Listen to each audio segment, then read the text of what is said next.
The Hunt by B.R. Bailey. Copyright 2024. All characters and events in this book are works of fiction. Any similarities between actual people or events are coincidental. Historical figures used in a fictitious manner, as this is a work of fiction. Events and dialogue are all the author's imagination. Cover made using Canva AI. I do not own the cover. I only own the original story. Chapter 1. I finally get to meet the family. Nick. Finally, after years of waiting, we were going to meet our family. Only Con had vague memories of people pinching his cheeks in a courtyard with a large tree mural on a wall. The rest of us, Ariana and I, had never met our family. Mom had been raised in an actual house, while we had been raised on a boat. Mom named her the Princess Andromeda for luck. It turned out that our family was spread out across the world. Mom had sailed here, to Greece, all the way from the Whitsunday Islands of Australia, where she was researching lotus flowers and silica sand. She and Dad had always sailed to different parts of the world for their research. Now that it was just her, she barely had time to spend with us anymore, which is one of the reasons I'm excited about this reunion. She's stepping away from work to spend time with us. Everyone we were related to was coming to Greece for a big wedding. Our uncle, my mom's brother Alex, was getting married. Mom said he was nice. My mom talked to him and her parents all the time. They didn't like that we lived so far away, but Mom always had research she was following. Frankly, for someone obsessed with researching historical artifacts all around the world, she was overprotective. Mom didn't even let us go into cities. She always kept us on the outskirts, out on the water. Since we dock in Greece tomorrow, she has us lay out all our best clothing. I iron mine to be wrinkle-free. This was my first time meeting everyone, and I wanted to make a good impression. I needed to look grown-up, mature. What do you think, Ariana? Short would be better, right? My younger sister nodded her head. Hair cut. She held out her paper cutting scissors. Those don't even work in your doll's hair. I need these ones. I reached into the bathroom cabinet, pulling out real scissors. After washing my hair, I started cutting. It wasn't as easy as when my mom cut my hair. I would have asked her to, but she was busy with plans and reading a lot of old books. I wasn't a kid. I could cut my own hair. When I was done, I towel-dried my hair, waiting for Konstantinos to walk into our bedroom. I could call him that when I wanted to annoy him. Maybe he didn't remember, but I knew that when he was my age, Mom had shared a family secret with him. She let Con read books from her locked shelf. He was mature enough to be trusted not to damage the heirloom collection. It was a solid shelf, hidden behind one of the cabinets. Naturally, as my older brother came into the room, his face was buried in one of the volumes from that shelf, since I had never seen it before in the library. His blonde hair was pulled back in a ponytail. He refused to cut. He listened to Mom about everything except his hair. I sat on my bunk, reading a perfectly normal Hardy Boys paperback book while he got to read a hardcover volume. That's what he called it anyway. The title was in ancient Greek. It was no fun in pages. I only liked reading it when it came to games. We had the best games here. Dad had collected games that dated from ancient Greece and further back to ancient Egypt. Most kids I met when we landed didn't know how to play those games, but were usually eager to learn. Sometimes they just laughed and went inside their houses to play video games. Years ago, we would all play together. After Con started reading these books, he no longer made time for games with us. Mom said his home studies were important and that we were not to disturb him. I wanted to throw my book down and storm over to him, but held back. I knew better than to start fights with my older brother. He was bigger and always won. Ariana ran up and down the hall, playing hide and seek with her dolls while I searched for her. As much as I wanted to finish my book, I knew how important playing was to her. So I played along. Dinner? Usually, Mom had us help with dinner. Lately, she had been stressed out and wanted to cook alone. It was her me time. For some reason, going back to Greece was worrying her. I had asked her why. She didn't give me a direct answer. I'll explain it when you're older. I wasn't a kid. I could handle the truth. Con got up. He rubbed his eyes and yawned, stretching out after he stood up from the bed. He was so tall now his feet hung off the bunk. Mom had to build a padded extender. so he could sleep comfortably. He didn't even notice my hair. Fine, I would wait to see what Mom thought of my haircut. The table was all set in the kitchenette. Ariana was already digging into her plate of spaghetti and meatball. For some reason, she always ate all the noodles and then the large meatball last. Everyone knew that the meatball was the best part. That's why I ate it first. Mom and Con were talking in ancient Greek. He was asking something about a page number, which he held out to her. She washed and dried her hands in the sink. Her blonde braid fell over her shoulder as she turned sideways.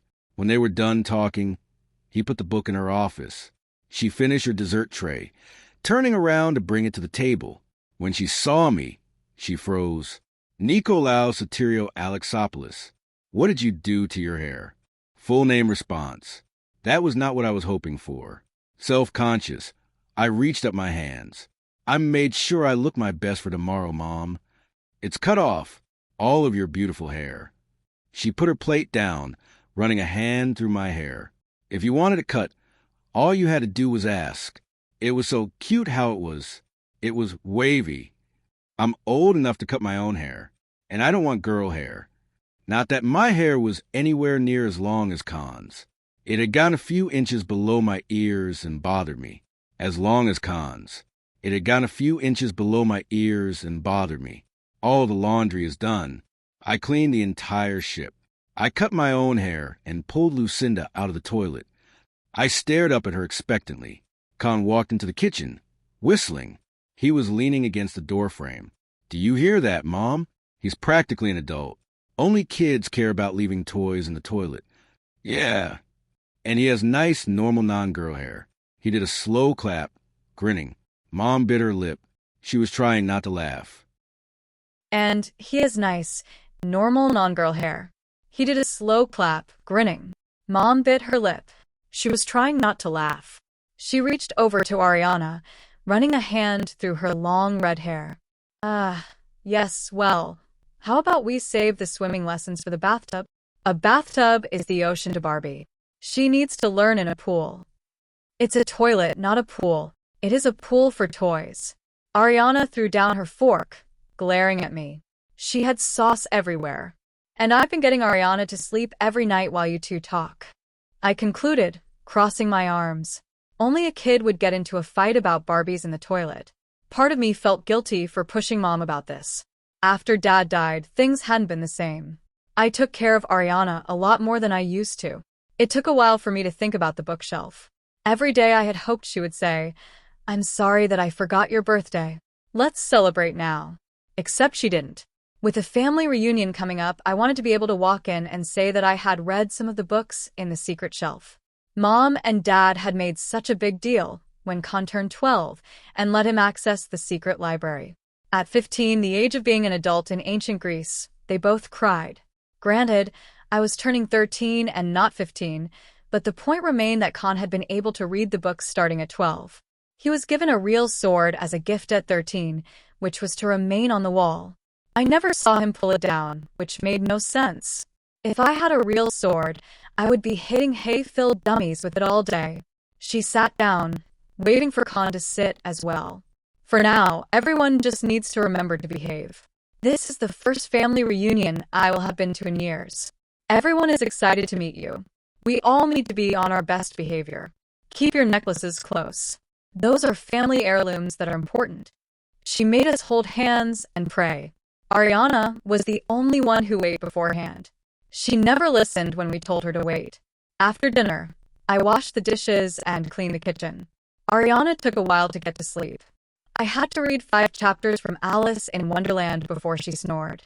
Mom knocked lightly on the doorframe as I was getting into bed. Come into my office, she whispered, holding the door open. Once I was in her office, I saw her desk was covered in notes. I'm not sure what all of the notes were for. Her job involved a lot of research, which is why we lived on a ship and traveled the world. Honestly, her stories about her home in Athens always made me jealous. It would be nice to be normal for once, being able to go into a town and know the buildings and people. Being able to go into town at all would be nice. We were almost always stuck on boats. Even Mom's most recent research had left us on a tourist boat with retired Captain Leo, who talked our ears off about old Greek legends, which was weird considering he was Australian and not Greek. Con was sitting in the big leather chair in the corner, reading his book. Mom walked behind the desk, waving for me to sit down. When we land, my aunt is going to pick us up to go into town. Oh my gosh. Mom rarely let us go into the towns we docked at. Before you get too excited, there are 3 rules to follow. She raised her hand. 1, You stay with your sister. 2, You do as I say when I say. 3. You keep your necklace with you. I was stuck with Ariana no matter where I went. If I was in town, who cared if I had to babysit? Deal. We shook hands, sealing our agreement. wow. What's town like? Mom bit her lip, her green eyes looking over at Con. Yes, I did grow up there for a while. The family business makes us move around a lot. I spent a lot of time at sea and in foreign countries. Her eyes studied me carefully. She seemed to be coming to a decision. Nick, I know that I've been overprotective since your father died. I didn't mean to make you suffer in any way. It's okay, Mom. I understand why. You work to take care of us. You're scared we'll get hurt, or that you'll lose us too. She got up from behind her desk, walking around it. I want you to have this. It's a copy of one of our family journals, going all the way back to when our family was in Athens. Walking over to the bookshelf, she pulled out a key and slid it into a secret slot, pulling the shelf until the secret bookshelf was revealed. Mom pulled out a thin journal, handing it to me. You'll have to translate it. I think it's important for you to start to learn about our family. We have a long heritage. She gave me a black composition notebook. Write down any words or phrases you need translated. Opening the panel to the bookshelf, she brought out the reference materials I was all too familiar with, Collegiate Ancient Greek Dictionary and Thesaurus, complete with markdown stickers. This time, I didn't argue. Thanks, Mom. I jumped up, running around the desk to hug her. After a long time, she finally let me go, running a hand through my hair. Let me cut your hair next time, okay? I thought it would look better short. Honestly, I wished I had my mom's golden blonde hair. It would have been better than black. Con had Mom's straight blonde hair. Ariana had Dad's red hair without his curls, and I ended up with jet black hair. The only trait we had in common was Mom's eyes, just with varying colors. I had gray eyes. Con had blue. Only Ariana had her eyes exact, the same shape and shade. She kissed my forehead. Go get some sleep. Yeah, right. I was going to my reading corner and getting started on this journal. Athens. That would be thousands of years ago. At the back of the boat, we had a living room. I sat on the edge of one of the oversized chairs, turning on one of the overhead lamps and angling it down towards me. The beginning was revealing how old the book was. It talked about farmland and how the family was working around the clock to get a wall built around the city of Athens after an attack. It seemed like there was a lot of problems they were facing. Crop issues, loss of livestock, and the wolves came by night, devouring everything in sight. I lost my favorite cow. Poor cow. She explained that the family had been working long the whole summer, harvesting what they could for the festivals. One night, under the full moon, howls came from nearby, beyond the walls our parents were building. The wolves were back again. This time, we were prepared. Archers shot flaming arrows at the bales of hay we had tied together, illuminating the fields around the city, while the sentries on the wall ran torches down the line, summoning soldiers. Chapter 2. Our roots are deep. Con. Mom and I dropped anchor and tied the ship off while Ariana and Con stayed by the railing, pointing out the different buildings glittering in the sun. Here, we had a whole area of the dock designated for our boat. Alexopolis was written in big black letters. Mom looked nervous as she pulled the lever that brought out our plank. A woman was waiting on the dock, waving to us through the sheet of rain. After last night's nightmares, I was having a hard time feeling happy about docking. Thankfully, Mom and I had discussed the possibility of us facing trouble here, and she assured me the wall around town would keep us safe. For a time, we had been pulling into port with horns, so they didn't hear me shout. Still, it was embarrassing to be waking up screaming. This had been the worst nightmare yet. Long gone were the days of imagining pirate gold. The last year, I had dreamed of all sorts of weird stuff, and the book of ancient prophecies from Mom's old stories kept popping up. I rubbed goosebumps off of my arms as Mom shouted out, waving her hands. "Anna!" Mom ran up to her, hugging her tightly. "Sophia, it's been so long." Once we were standing close together, I could see under her umbrella. Sophia looked a lot like Mom. They were both tall, lean, and had long hair. Her hair was streaked with gray amid the red. She looked at us, smiling widely. When she saw Nick, her smile faltered. I must have imagined it, as she hugged all of us, as warm and happy as our mom always hugged us. "Well, now, is this little Princess Ariana?" She picked her up, spinning her around. "Welcome to the redhead side of the family." Mom laughed, pulling down her ponytail. "I always was jealous of your hair. Let's get in the car, shall we?" Our aunt walked us down the dock. Once outside of a big SUV, she unlocked the doors, holding them open for us. Her Land Rover had enough room for us and our luggage. "We've got a sweet setup for you. The wedding is still a few weeks out. Natasha is interesting. She is American, as was my husband. Yes, well, William traveled and was courageous. This woman is spoiled. Still, she makes him happy." She shrugged. We drove through a pretty town with lots of stone buildings. After a while, we crossed a white wall with a door spaced out every few hundred feet behind houses. How come some houses have doors through that wall but not others? Nick asked. His ignorance was one of the reasons I was so badly stressed out. I was having nightmares every night. Mom hadn't told him the truth when he turned 12. Waiting this long was dangerous. Mom turned around to look at Nick. "Not every house needs a door. Those don't open up between the homes and the wall. If you turn the knob, it's just wall behind it. It confused invaders in ancient times." She and Sophia shared a look. Sophie was upset for obvious reasons. This was the hometown of our ancestors, and half of our family didn't know the truth. Sophia parked outside a restaurant. "Let's get some food. The house is bedlam right now." I was able to order as much as I wanted. The restaurant was family-owned by our family. I recognized some of my mom's recipes. A few people in town came over, saying hi to Mom and greeting us. They were interested in knowing what she had been up to, which spared her from criticizing how I tore through the food. Teenagers needed food, and on a ship with finite space, food was not a resource we were able to consume in such abundance. With how busy I had been protecting everyone lately, I was always hungry. "Oh, just traveling and researching. You know how William and I love to travel." Her face fell as she used present tense. Some of them nodded, giving us their condolences. William, our dad, had died last year. An old woman walked over on a cane, shaking water off of her jacket. She pinched all our cheeks. "Oh, how cute you are. I wish you lived closer." She sat down, bringing out her knitting from her purse. "Great-great-great-Aunt Florence. I didn't expect to see you until later. Is that another baby blanket?" "Of course it is. I make them for everyone. I have a feeling the newest member will be a boy within a year. Hopefully I'm done by then." I stared at her, trying to figure out how many greats my mom had meant. After a moment, I figured each wrinkle would mean 1 year, which meant she was over 100 years old. She looked at me with bright, blue-green eyes. I always guess right. She winked, like we were sharing a secret. I couldn't help smiling. She was sweet. I liked her, and, unlike Sophia, she didn't seem to have any problems with us. Sophia looked unhappy about that. "Well, I suppose that she is in the family business." Mom dropped her spoon. "I thought that you said she was spoiled. I never imagined." "She is.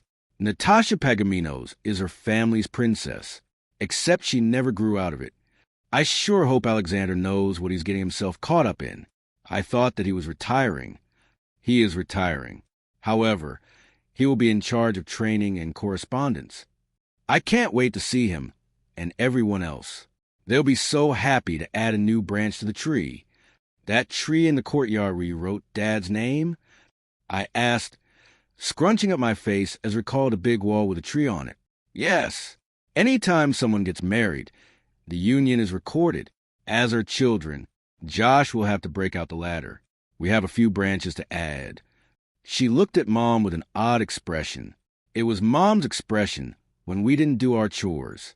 Technically, you should have been recorded when you were born, or at the latest by your 15th birthday. We've been waiting for that branch dash. Mom reached out, putting a hand over Sophia's arm. They both looked at each other with strained expressions. After a long, tense moment, Sophia pursed her lips. The old traditions are not always followed. However, you're all here now. That is what matters. I had always wondered, with how quickly we left when I was a kid, the argument that woke me up, Mom was hiding something. And with a sinking feeling that had me pushing away the half-full plate I had been enjoying, the final piece of evidence left me with a heavy stomach.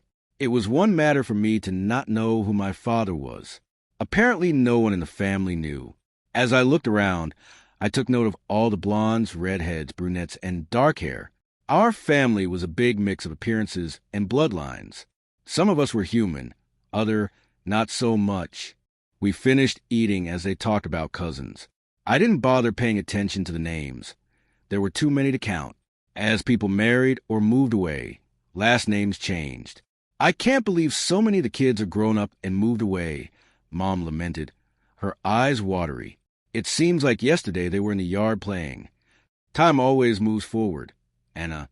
Kids grow up fast.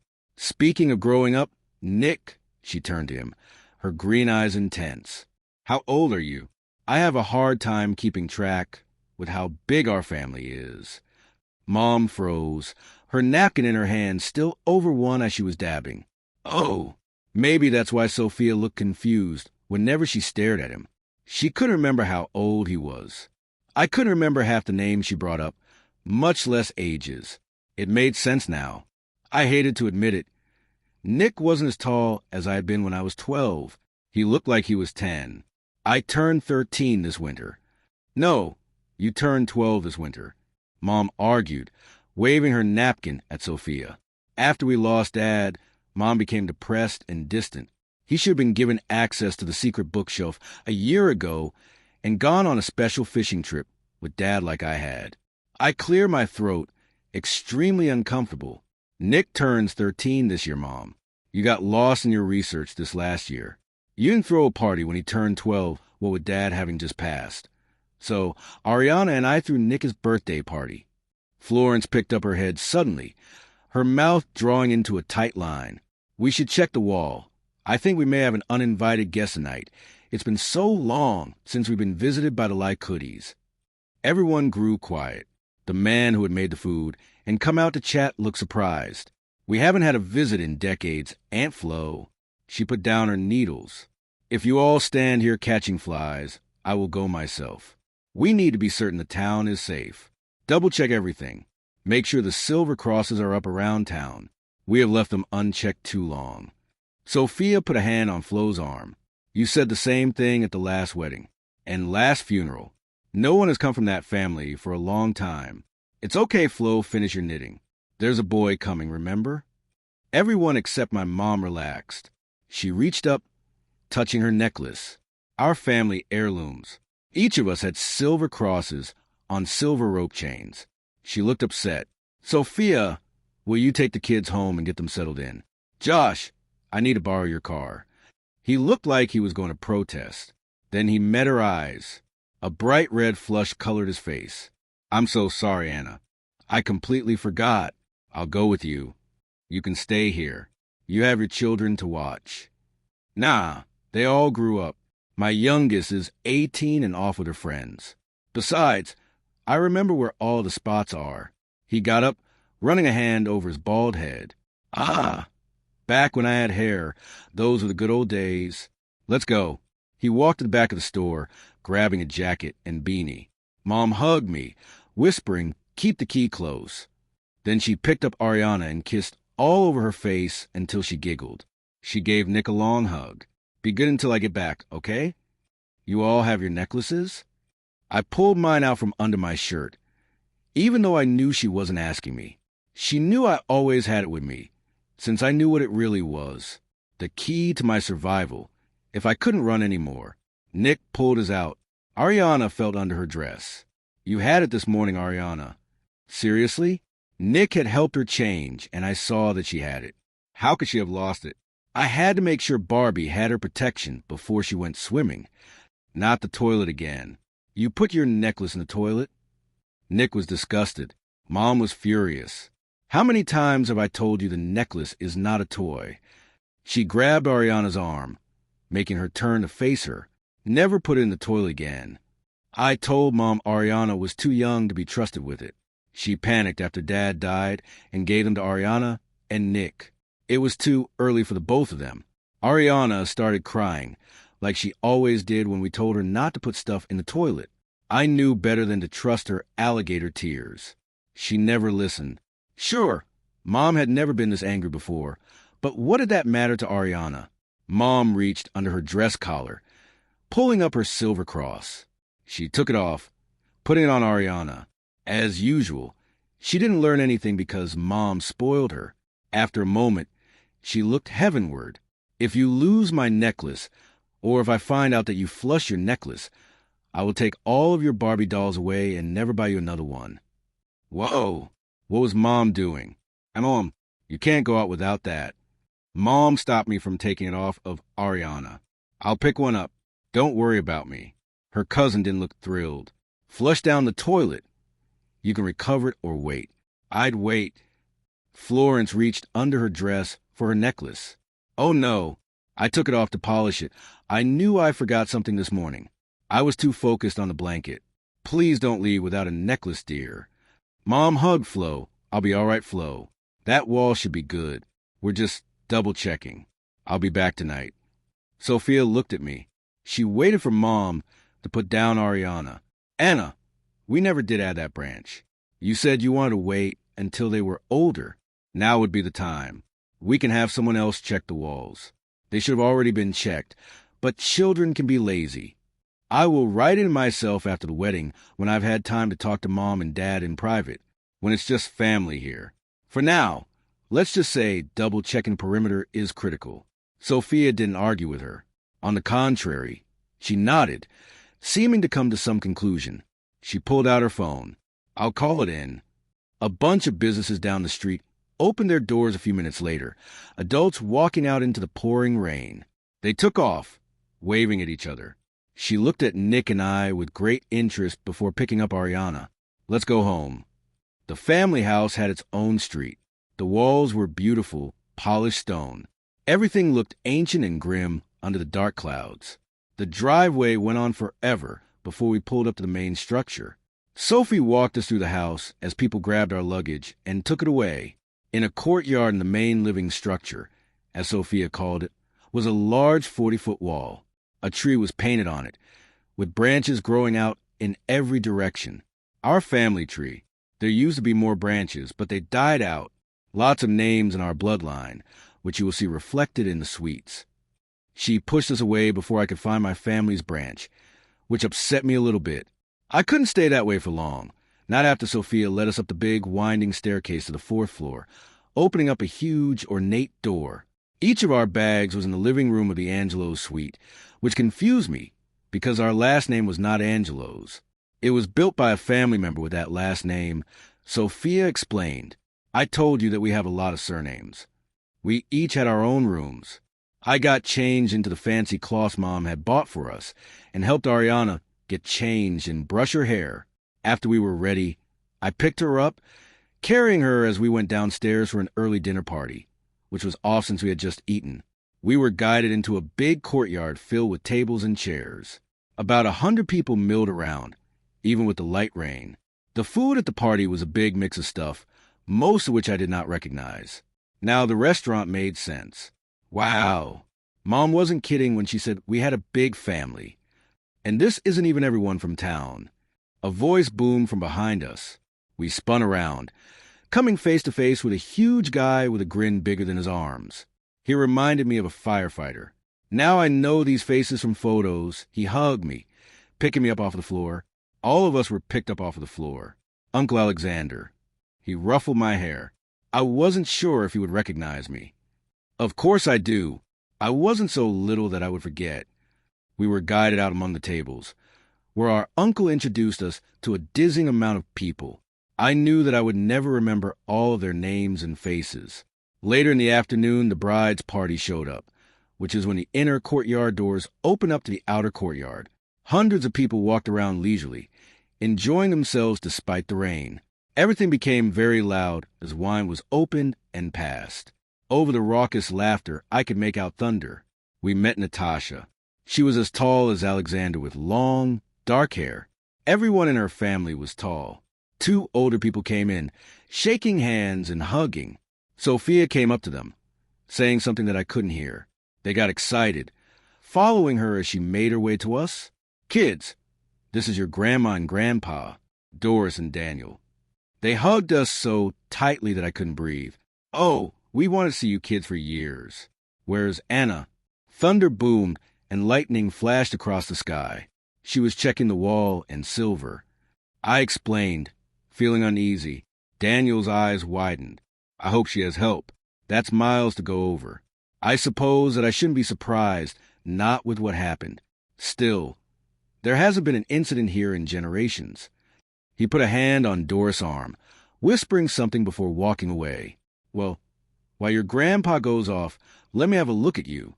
She talked with us for hours, walking us around the house, then around the nearby houses on the street. It turned out a lot of our family lived on the property, which covered a couple 100 acres. By the time we returned to the party, there was music, dancing, and singing.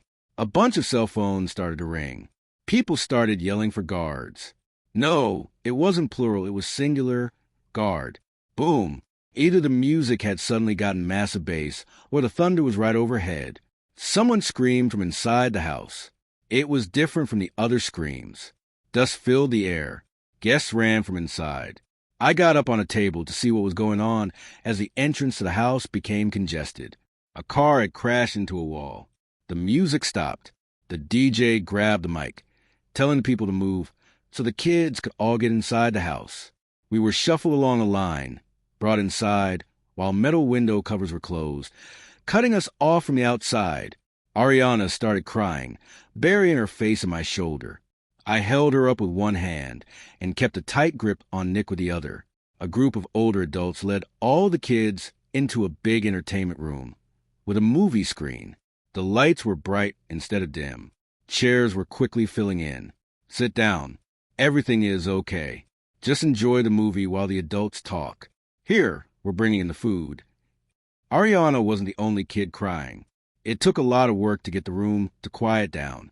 None of the adults turned down the lights. Once the room was full, they closed the doors, leaving more than a few adults in with us. "Are we being robbed?" I raised an eyebrow. "Do you see any guns aimed at us, Nick?" "Not us. The adults out there." I shook my head. "No, there's something else going on. Just try and relax for now." "Some advice." I wasn't relaxed. Sitting down, I bounced Ariana on my lap, taking about the flowers we would get to see in the garden tomorrow with Grandma Doris. One movie merged into the next. Eventually, kids started to fall asleep. I stayed up waiting. When I looked over, Ariana was drooling all over my shoulder. Nick, like me, was awake. Finally, there was a knock on one of the doors. The elderly couple opened it up, looking worried. After a long while, they shut the door, locking it. The lights were dimmed as the next movie started. I glanced at Nick. "Get some sleep?" I mouthed. "We're in for the night." Chapter 3. Family Business. "Nick, I had a horrible nightmare. I was somewhere dark and foggy. Mom was standing in a long line, looking out across a river. She smiled when she saw me. It wasn't a happy smile. She had big tears rolling down her cheeks. I love you. You kids are my whole world. I'm so sorry." Khan was moving next to me. He walked forward, hugging her. He was crying. I hadn't seen him cry since Dad died. Then both of their arms were around me. Except it wasn't the warm embrace I was expecting. It was icy cold and filled me with dread. Something loud woke me up from my nightmare. I jolted upright in a windowless room. I leaned up confused. Where was I? This wasn't my bunk.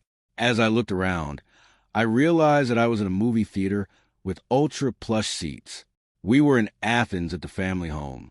Adults were walking into the theater, waking everyone up. Good morning. We have breakfast ready in the inner courtyard. If your parents are here, they will meet you there. Otherwise, they will be back by this afternoon. I turned, watching Ariana rub her eyes. Khan had his head turned away from me. I reached out my hand to his shoulder. I needed to make sure he was okay. More than that, I wanted him to tell me everything was okay. Nightmares were stupid. Why are you crying, Khan? Ariana asked, reaching up to his face. Everything froze. I couldn't move, couldn't breathe. Someone tapped my shoulder. Hey, I need a bag over here. He's hyperventilating. There was a lot of movement after that. I think I was picked up. Maybe I got up and ran. All I know is that I ended up outside, in the courtyard, trying to get over the wall, trying to get out. Adults grabbed me, bringing me inside. They took off their belts and tied me to a chair. Flo was in the kitchen, sitting at a table, staring at her knitting needles without moving. I knew I forgot something important. If only I wasn't so old. I thought the shiny thing I needed was these knitting needles. She looked up, waving a hand at the adults. The boy should be allowed to run in the courtyard. He needs to process what has happened. He was almost over the wall. Someone exclaimed, "That's almost 30 feet high." The room was spinning. My ears were ringing. A bag was placed over my mouth. Breathing into it helped. As the spots cleared from my vision, I looked up. Khan was sitting in a chair nearby. Ariana was in Doris' arms. Yeah, Sophia huffed, holding my shoulders. That shouldn't surprise any of you. He's only one-sided, someone said. We didn't expect that at all. If you think these boys are one-sided, you're more addle-brained than I am, Flo said, getting up from her chair. Her walker made soft sounds as the tennis ball slid across the floor. These boys are not Williams. The youngest, Ariana, is... What was everyone talking about? I pushed the bag away from my mouth. Everyone was stupid and annoying, and I wanted Mom here. Before I could tell them off, my stomach twisted in a painful knot. Leaning forward, I hurled everywhere. Flo took a direct hit and kept moving, not stopping until she was standing next to me. Amham. He's never pushed himself before. You always get sick the first time. She rubbed a knobby hand across my face. That's impossible. I don't know who said it, but there seemed to be general consent among the whispers. It breaks the ancient ways. I was already upset and uneasy. Whatever could upset these adults made my stomach knot up all over again. The boys don't know anything, so don't bother asking them. None of this is their fault. Daniel sounded extremely angry. If you have an issue, bring it up with me at an appropriate time. Mom died at the wall. Khan said, coming up to hold my other shoulder. We both saw her. No, it wasn't true. It couldn't be true. No one told Khan that he was wrong. The whole kitchen was silent. I covered my face and started to cry. Flo stayed with me the whole time. Nobody bothered us for the rest of the day. The rest of the celebration continued, though the mood seemed to be muted. When Grandpa returned home, he had a lot of people with him.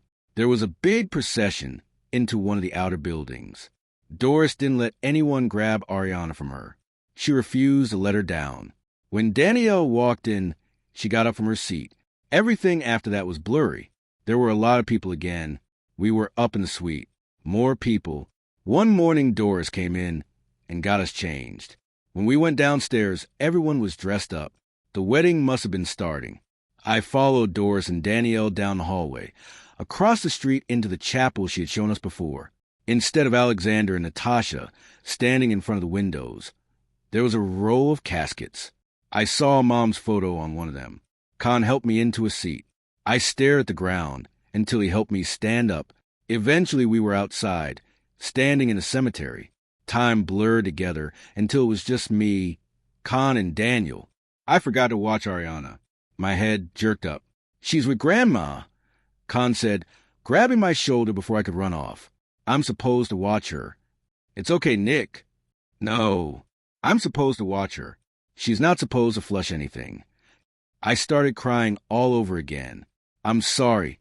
I didn't know she flushed it. Why does she keep putting things in the toilet? Khan held me for a long time. Kids don't know any better. I've had to rescue my fair share of toys and a few heirlooms from the U-Bend. It wouldn't have mattered if she told Ariana the truth. She is too young to understand. Kids cannot be monitored at all times or double-checked every time before they go out. Even the best of us make mistakes. Grandpa was holding the gravestone. Anna wanted you kids to grow up happy, to live normal lives. She always wanted that for herself. Many in our family do. However, blood is blood. Eventually, you have to accept what you are. What are we? Why did Mom never let us go into towns? Why did we always have to move? I looked up, wiping my eyes. As much as I want to keep crying, I wanted answers more. Why had this happened? Why was Mom gone?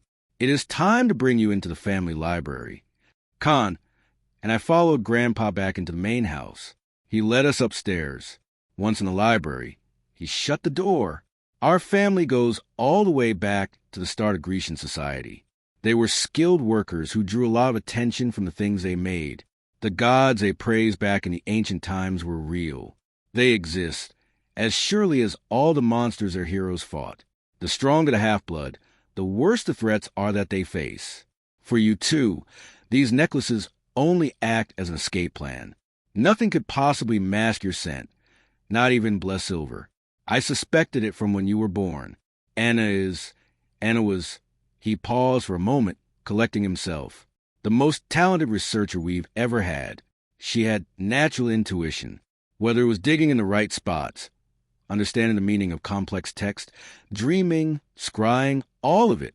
She could find whatever she was looking for. No, it was more than that. Your mother could see things no one else could. If she had stayed here, she could have become great. Eventually, when you want to get married, you look for someone who is not a cousin. Our city becomes small fast. I think that is part of what contributed to her departure. I need you two to understand that our home has a lot of protection. We raise generations of half-bloods. It has been so long since we were attacked here at the heart of our family. We hide in plain sight after a very long time running. This attack is deeply worrying. Werewolves have known to leave our city alone. The last attack was before I was born. Anna was correct in her letters of monsters being in greater number than before, though her estimations were exaggerated. If there were truly so many, they would be out making trouble, more trouble than this. I'm afraid to admit. He looked disturbed, turning to stare absently at a bookshelf. After a while he shook his head, muttering under his breath. When he turned back to us, he seemed focused. For a half-blood to go to New Olympus has consequences. Your parent can claim you and direct your actions, which can help you on quests but cause you personal strife or get you killed in their want of showing off. If you aren't claimed, you won't go on a quest. You'll most likely be recruited into the army or home guard. The last time unclaimed heroes went on a quest was for a major prophecy. Unclaimed heroes have no specific outside influences, which can be useful for getting the council to calm down on critical matters. They all died, though, what with no god looking out for them. I personally would not recommend New Olympus for either of you. It has been a long time since there were siblings of the gods. Not since Lamia, who was a mistress of Zeus. Hera turned her into a rage monster. She killed her 7 children and was left wandering as an eyeless child-eating monster. What a tragic end to a beautiful family. She was rumored to have been the most beautiful woman in the world before. None of the gods on the council have sired siblings outside of twins or occasional triplets. Since Lamia, you would draw unwanted attention in Olympus. He raised his eyebrows and stared past us, as if to see that horrible situation. Perhaps Anna feared what you would face from Olympus once the two of you were known. What? I had been listening to all of this like it was a dream, until he looked at us like he expected a response. Mom was dead, and this guy expected me to believe in deluded fantasies. I got up from my chair, knocking it back. I hate you. Condon stopped me as I walked away. Once I reached the doors, they refused to open. They were locked. Let me out. Not until you understand the danger that you are in. I shook the door handle. Daniel walked over, pulling out his necklace. These are more than protection from werewolves. The 2 lines represent a crossroads, the merging of 2 different forces. We can be used to influence both of our worlds. As descendants from the gods, we have the right to seek refuge when it is necessary. However, that action cannot be reversed. Once the gods know of you, they will become involved in your life. With a nod to Khan, he set his cross key against the wood, turning it, lifting his hand. The key remained in the door, which was weird because the door was solid wood. He unlocked the door, turning the knob, then pushed the door open. Instead of a rainy hallway, I stared out into a bright, sunny courtyard, with terraces and stonework that overlooked a wide, glittering ocean. We couldn't see the ocean from this house. Warm, salty wind blew in my face. A warm ocean, not like the cold sea we had just sailed in from. Daniel pulled the door shut. I stared at it for a long time. Finally, I turned, looking at Khan. That's what the hidden books were for? Mom told you. He nodded his head. Once we hit 13, our powers start to come out. When you find out, it can increase your chances of coming across monsters because you want to test your abilities out yourself. If I told you, you would have run off to find out if it was true. I wanted to argue with him about everything, but I had just seen a door open to a place that shouldn't exist. After Mom's funeral, when she did something as simple as visit a wall without a necklace, nothing normal could explain any of this. And I always wondered about Dad. I know he loved me with all his heart. I love him too. That's why I could never bring myself to ask, how come I don't look like you? His resemblance to Ariana was obvious. They had a lot of the same habits too. Who was our father? Khan was holding his necklace. I honestly don't know. Mom said she wanted to wait until we were both old enough to tell the family, so we could all deal with it at once. Daniel nodded. I feared as much. The safest way for a direct lineage to live is on the move. Anna must have loved whoever he was to have kids. She was scared of starting a family. I never imagined she would have 3 children of her own. If our father is a god, then who is Dad? Your dad was William Godfrey, a professor of history. He and your mother met and fell in love during her research. She looks up information and artifacts for us and the Olympian Council itself. They were looking into a dangerous artifact when he was killed. I don't know why the lichens resurged after all this time. And to kill a mortal first, she said he was robbed. No, he was killed by a werewolf, just like Anna and other members of our family. Daniel looked at us closely. We fully repaired the wall and restocked the towers. To be honest, werewolves should have known better than to get near it. He guided me back to the chair. Direct lineage half-bloods are unique. You boys have direct power that is concentrated towards whatever your parent influences. Most of us are legacy half-bloods with muddled abilities. I love you and want to keep you here with me. However, our home does not have the same protection as New Olympus. And he looked over at the door, suddenly nervous. We had a report that I initially dismissed as ridiculous. I told your mother about it, laughing, until this report came in. Khan got up from his chair, putting his hands on the desk. What was the report? It had to do with the underworld, didn't it? Daniel nodded his head, gesturing to his desk, which was covered in paperwork. The area around Tartarus is damaged, indicating that something broke out. A monster the gods locked up or an imprisoned titan, or God has escaped. I cannot say for certain if that being will seek revenge against New Olympus. Chapter 4. She never listens. Nick, when it was just the 2 of us laying back on the bed, I picked up my key. They came over the wall for us, didn't they? Yeah. They'll come again? Yeah. Do you think our family can stop them? If they could, Mom would let us grow up here. I've read more family journals than you. The wall has to be maintained and manned for powerful half-bloods to live here in peace. Most of us travel, try and see the world and fight monsters. Only those who are less potent, injured, or retired stay in one place. The wall used to be stronger after the Giant War. For a while, the gods' realm covered all the way out here, fortifying a wall our family built around the town. Now, the gods live in New Olympus, destination unknown. I won't lie to you, Nick. Out here, we'll keep attracting monsters. They will get over the wall eventually, and more people will die fighting them. Possibly more dangerous than the monsters. We will have gods trying to use us. To them, we're just tools. Whoever our godly parent is, he's powerful. He might be a member of the council. Council? You read the books, Nick. Khan said, his tone criticizing me as he rolled over, his light green eyes boring into mine. I can't always be here to answer your questions. Knowledge can be the difference between surviving and dying. My hand started shaking. I pulled the key to my chest. Mom had always been so stern with our studies. Now I knew why. The Council of Olympus. 12 gods to rule over everyone. 7 male, 5 female as of the last recorded lineup. Not necessarily situated in seats of power for possession of power.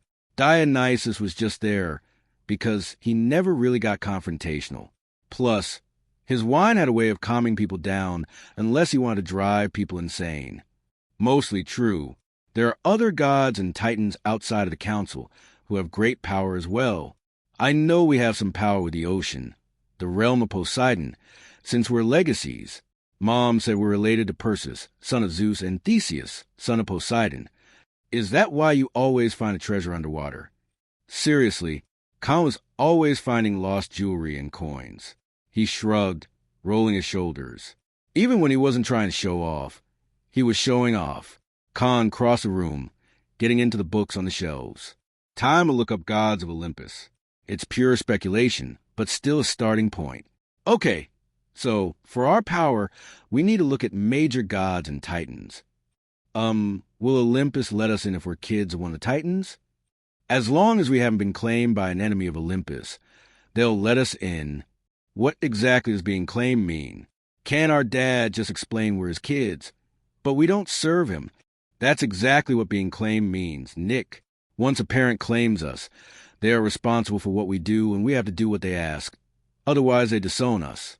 By disowning us, the gods see us as unreliable. That sucks. Yep. Well, if we go to Olympus, how will we even survive? Do gods even eat or anything? Khan rolled his eyes. He put his hand on top of my head. Really?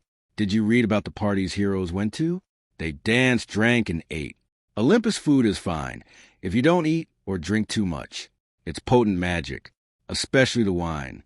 Drinking too much can make you go insane, like the Maenads. I don't know who Maenads are. Khan gave me a measured look. Right. She only just gave you the first journal. Well, Maenads are psychos. Okay. He put the book down, walking over and kneeling in front of me. There's one important fact to learn about the gods and titans. They have a lot of names around the world, with some differences in what they represent, but they're still the same being, as in only one being, with one exception. Greek gods and Roman gods are different. We don't know how the Romans came to be, but they're our greatest enemy. The Romans hunt us down. Those gods want the Olympians and all of their kids dead. It's why our family tends to move and change names. Makes it harder for outsiders to track our bloodline. They think we died out a long time ago and that the people here are just mortal cousins. Do you think that we look like him? Our father? Khan was tall, with tan skin, straight light blonde hair, and light gold-green eyes. I was pale, with dark hair and gray-green eyes. I never got tan, I just sunburned. We both had the same eye shape and nose. Same ears. I guess that we do. If our father doesn't care about us, why would the other gods take us in? They had no reason to love us. We could be useful to them, which is why they allow us to live there. Chiron and Heracles made a deal with the gods about training a long time ago, when they helped the gods escape from the Romans when they sieged Athens. The gods agreed we could live on New Olympus as long as we served them, with half-bloods and gods working together to survive, protecting each other. Heracles would have never put half-bloods that close to gods if there was any other option for our survival. Werewolves are vicious hunters of our kind, a monster the Roman gods made to wipe us out. They learned quickly children grew up to be pains in their butts. Heracles took a lot of blame for that, making half-bloods so famous and feared. How do we stop werewolves? Silver to the heart or beheading. How are we supposed to do that? Silver bullets, silver arrows, silver swords, and knives. If you don't have silver and can't behead a werewolf on your own, you can bind them with silver cables and use the guillotine hidden in the outer courtyard. The silver necklace offers some protection for us to run to a door if we think we can't defeat them. Mom's key, like ours, opens the door to the one place we can be safe, the home of the gods. Bile rose in my throat as I thought about history lessons of the French Revolution and Britain's King Henry with 7 wives, most of whom he beheaded. All of this was real. It was real. Hey, it's okay, don't dash. I rolled over, throwing up. Khan got up and went into the bathroom. Hey! He sounded furious. Pushing the door open all the way, I could see why. Ariana. She had a doll in the toilet again, the head sticking up like it was watching us. Khan forgot to lock the door. Ariana never respected a closed door. However, she was ignoring her Barbie doll now, staring up at Khan with big green eyes. Mom's key opens doors? She asked, stepping away from the toilet. Ariana started kicking and screaming. When Khan picked her up, she was crying. I want Mom. I want Mom. The chain fell out of her dress collar. She grabbed the cross before it could fall. Khan turned, closing the door to the bathroom. I told you to stay in your room. I'm bringing you downstairs, and you will stay with our cousins until I get you. Do you understand me? He set her down on the ground, facing him, and stood up, hands on his hips. Ariana balled her hands into fists. No. She lunged between his feet, slamming her cross into the door handle. With both hands, she turned the handle. When the door opened, broken sunbeams and fresh rain and salt water filled the room. Heaven! Ariana screamed. Khan held her with one hand and slammed the door shut with the other. Never, ever do that again. He screamed, shaking Ariana. Give me that key. He tore it out of her hands. She started smacking his chest until he let her go. Once she was free, she ran from the room. We both stared at each other. How do we keep her out of Olympus? We can't. Once she had her key again, she will open a door unless constantly supervised. Mom gave her a key too early. She flushed it. He ran both hands over his face. They come back. We can never lose a gift from the gods once we've touched it unless we give it away. I threw mine off of a cliff in Maine after Dad was killed, and it came back the next day. I couldn't get rid of it. Bone-chilling horror washed over me as I realized that this was going to be my life from now on, constantly looking over my back for monsters, having gods waiting to use me to steal stuff or slay monsters that were big and powerful enough to kill entire villages. Heracles had fought a 7-headed hydra. Terrified, I threw the key across the room. I don't want it. Khan looked up at me. It doesn't matter how far you throw it. The key always comes back. It was hard to sleep after everything I had learned, but I guess I fell asleep since I dreamed about Mom. Elysium, Mom breathed, her green eyes wide. I always knew that you would end up here. She walked down a stone path to a waterfall, surrounded by colorful flower meadows. Someone got up from the shore. Dad. Dad ran up to Mom, hugging her tightly. Anna, it is too early for you to be here. He pulled back, running a hand down her cheek. I made a mistake. I left my key behind. If I had it, I could have gone through a door and escaped. He ran a hand through her hair. You always told me about the risks. What about the kids? Khan knows the truth. He's 16 now and so tall. William smiled. Is he still my string bean? He went from string bean to linebacker. Really? What did you feed him to inspire such a change? Everything. They both laughed and cried, hugging each other tightly. Dad! It was a dream. They couldn't hear me, except they broke apart, looking around. Mom's eyes went wide as she looked right at me. Nick! Horrified, she lunged forward, going right through me. Oh! You're sleepwalking. This far? Thank goodness you're not dead. She walked around me, her hands passing through my head. Honey, I wanted to explain all of this when you were ready. It was so risky, having 2 of you. Your father and I, we loved each other very much, for a time. Mortals and gods can never be together forever, though.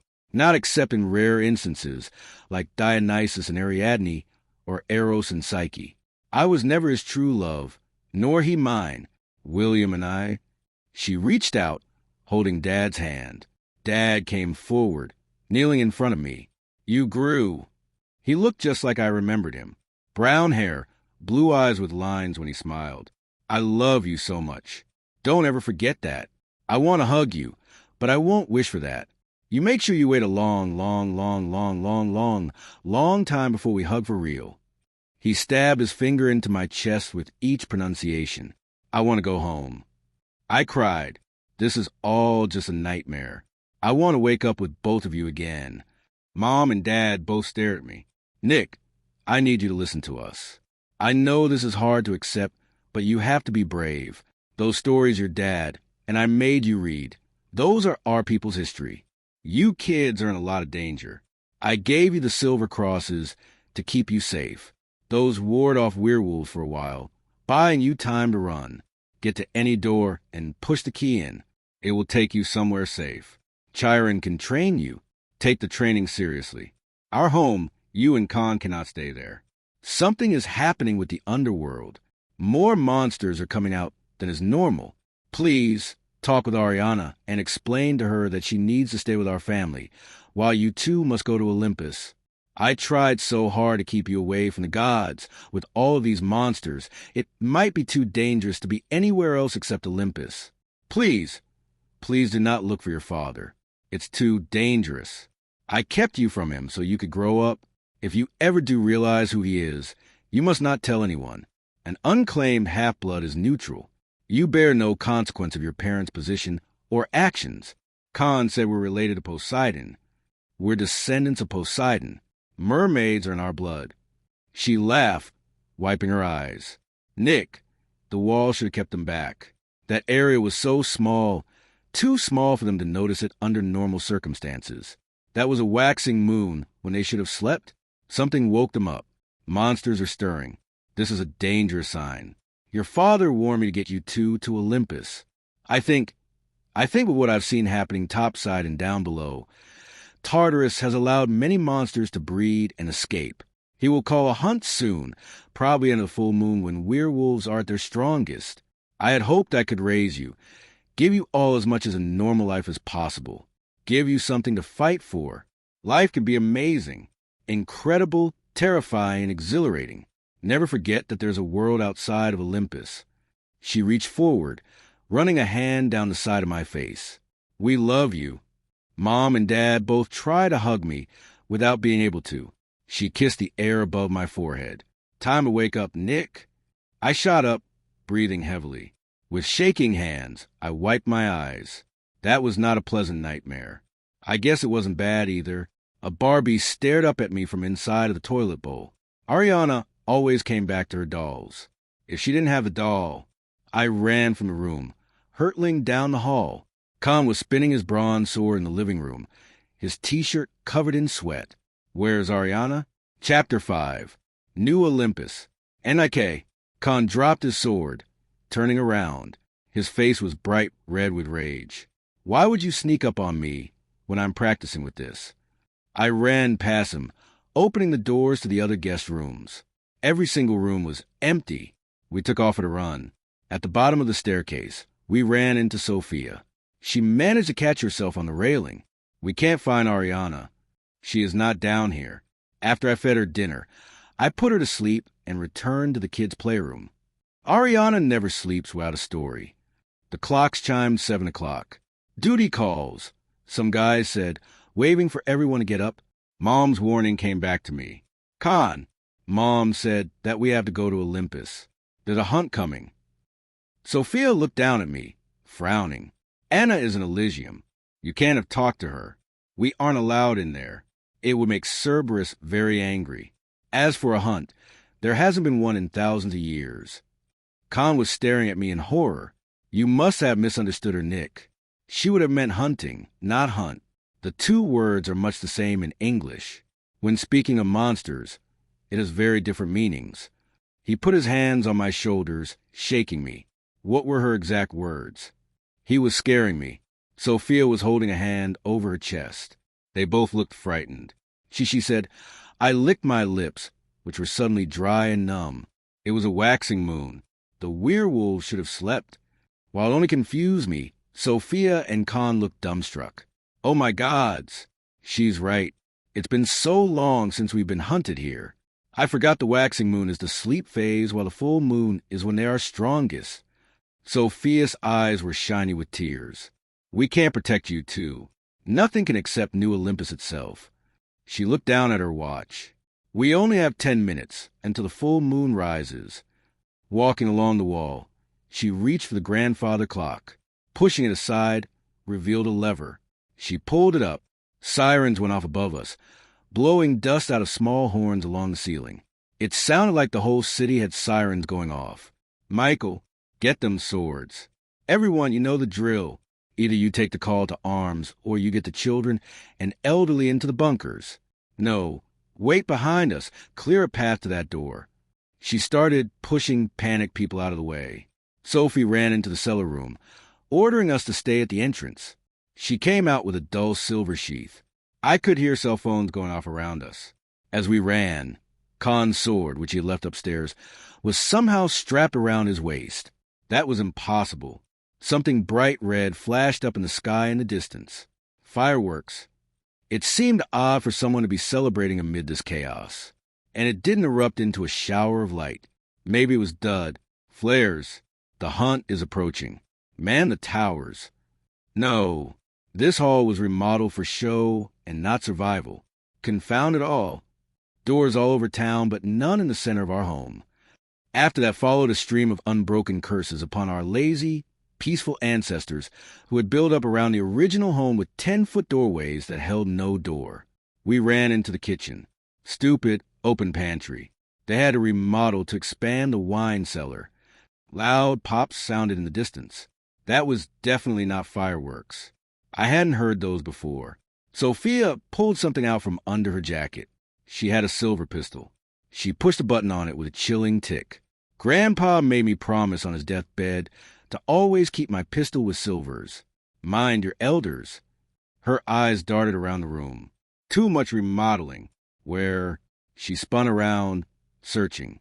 Reaching her free hand under her shirt, she pulled out a key, staring at it intently. For sides and a hinge. Seeming desperate, she ran, pushing her key against the refrigerator. When she opened the door, I could see light. Was it just fridge light, or, as the door opened all the way, light brighter than the fridge bulb could make washed over us? Go, go! Khan dragged me to the fridge, shoving me inside. He struggled in the frame, hunching down. Sophia pushing from behind. Don't wait for us. Most of us can't survive Olympus. Our fight is here. Your travels will lead you forward. I hope one day you can come back home with us. Glass shattered behind her. She spun, shutting the door before I could make out who the dark figure was. Maybe someone drove through another wall. Otherwise, the monsters that had killed my parents were attacking. Khan gripped my shoulder tightly as we stared at wide, wooden double doors. It looked like a barn. Down below us, past a short wall, was a winding roadway. Cold, salty air and wet dirt flooded my nose. For some reason, everything was shaking. I wondered how Olympus could have earthquakes if the gods lived here. Maybe Zeus was mad? It's okay. Khan hugged me tightly. Oh, the shaking was an earthquake. It was me. After a long time, we separated. I wiped my eyes while Khan surveyed the area. In the cloudy afternoon light, I could make out meadows to one side, the ocean on the other, and a tall city up ahead. Icy cold prickled at my neck, making me jump. Out in the trees was a looming specter of shadows and whispers.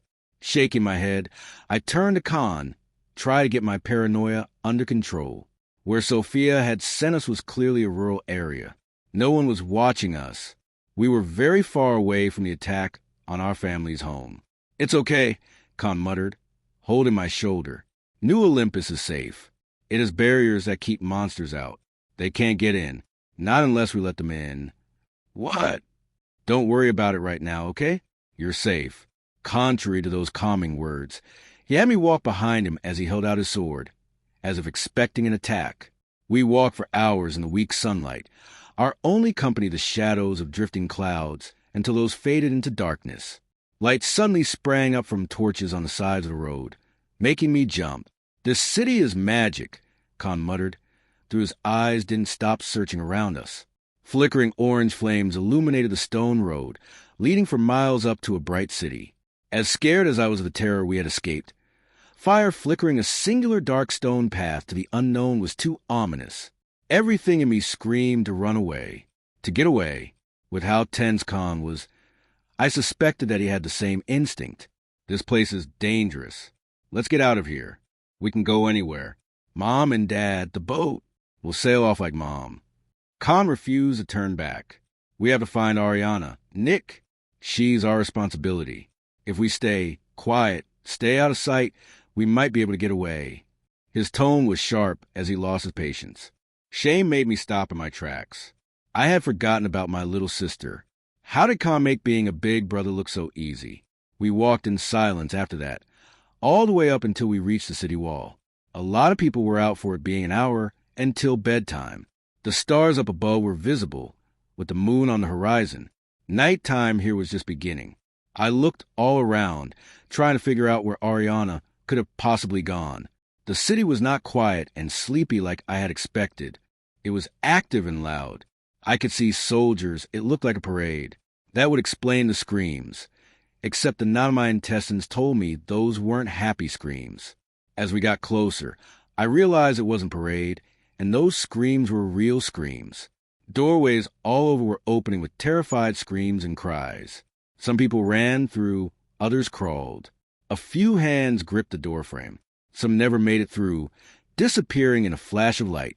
One woman made it through, the light disappearing behind her as the doorway closed, only for her leg to be grabbed by a big dark furry arm at the next doorway that flashed. She fell down and was dragged away. Before anyone could reach in, the doorway flashed and she was gone. Stay in the middle of the road. Don't go near any doors. Khan had his sword up at the ready. I thought monsters can get in. They can if the doorway is left open. That's one of the reasons we need to be careful with how we use the keys. If the doorway isn't closed fast enough, whatever is chasing us can follow us in. Or, if someone is a traitor, they can let monsters in. When a door flashed nearby, I could hear someone shouting, "No, no, no." Whoever was there didn't want to come here. Khan jumped over a railing and reached out, pulling them through while swinging his sword. Something dark rolled into the courtyard. In the flash of the doorway closing, I could see a long snout and sharp fangs. The head of the werewolf stared at me with large, yellow eyes.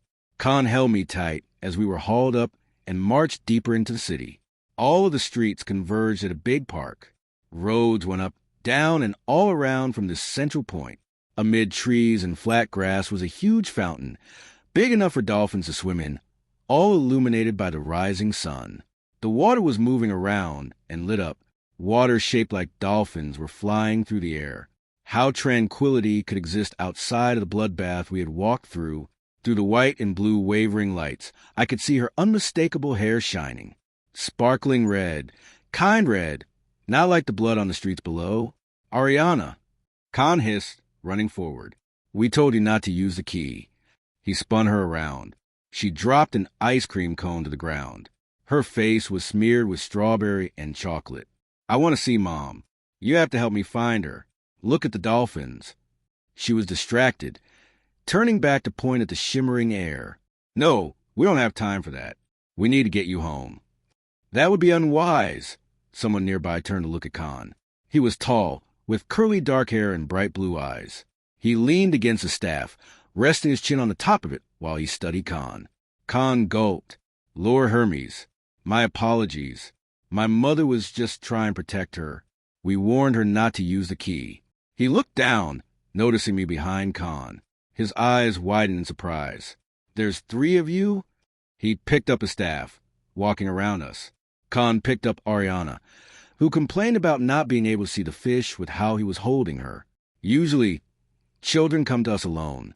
Sometimes we get 2 siblings. It has been a very long time since we had 3 siblings. Tonight is full of surprises. His eyes and tone made it clear we were not a happy surprise. Hermes nodded. Lots of emergencies tonight. It's why I'm out here on babysitting duty. He muttered, tapping his pen on the notepad. I will warn you that, while you have the free will to leave right now, you may find that you and all of your siblings do not make it back here together. Under normal circumstances, you might be able to train and survive in the outside world. Right now, this very moment, is not normal. My roads are being flooded with half-bloods and werewolves as we speak. I would advise you to stay here, under our protection, in exchange for your allegiance. You can go from half-blood, magnet for the supernatural, to mortal tool, a weapon every monster and even the gods themselves fear. Khan looked down at me. I understood what he meant. We still had a choice.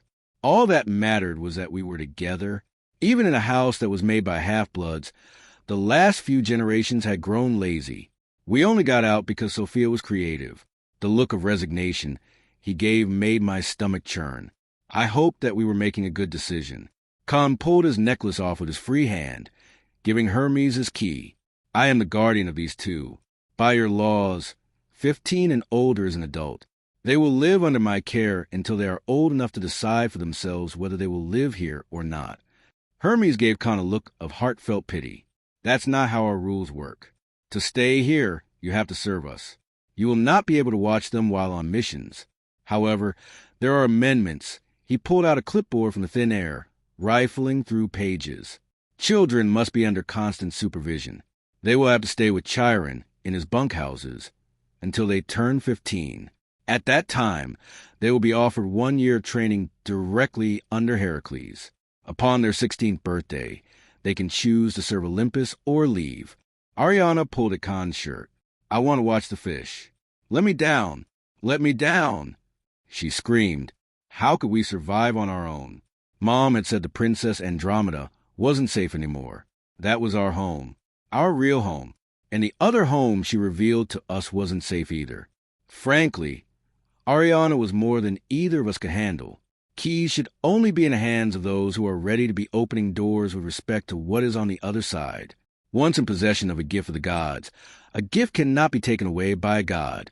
One of her parents gave that to her much too early, for reasons that are their own. No one, not even a god, can take that key away from her. Not a god, not another half-blood, not even throwing off a cliff can get rid of a key, shivering. I wrapped my arms around myself, tried to calm down as the metal against my chest felt like a chain binding me to the horrible fates of all the terrible stories I had read. Chiron is well-versed in steadying wayward hands. What was Hermes talking about now? His camp has no doors, not in the traditional sense that the keys were made to open, save one door, which is always locked.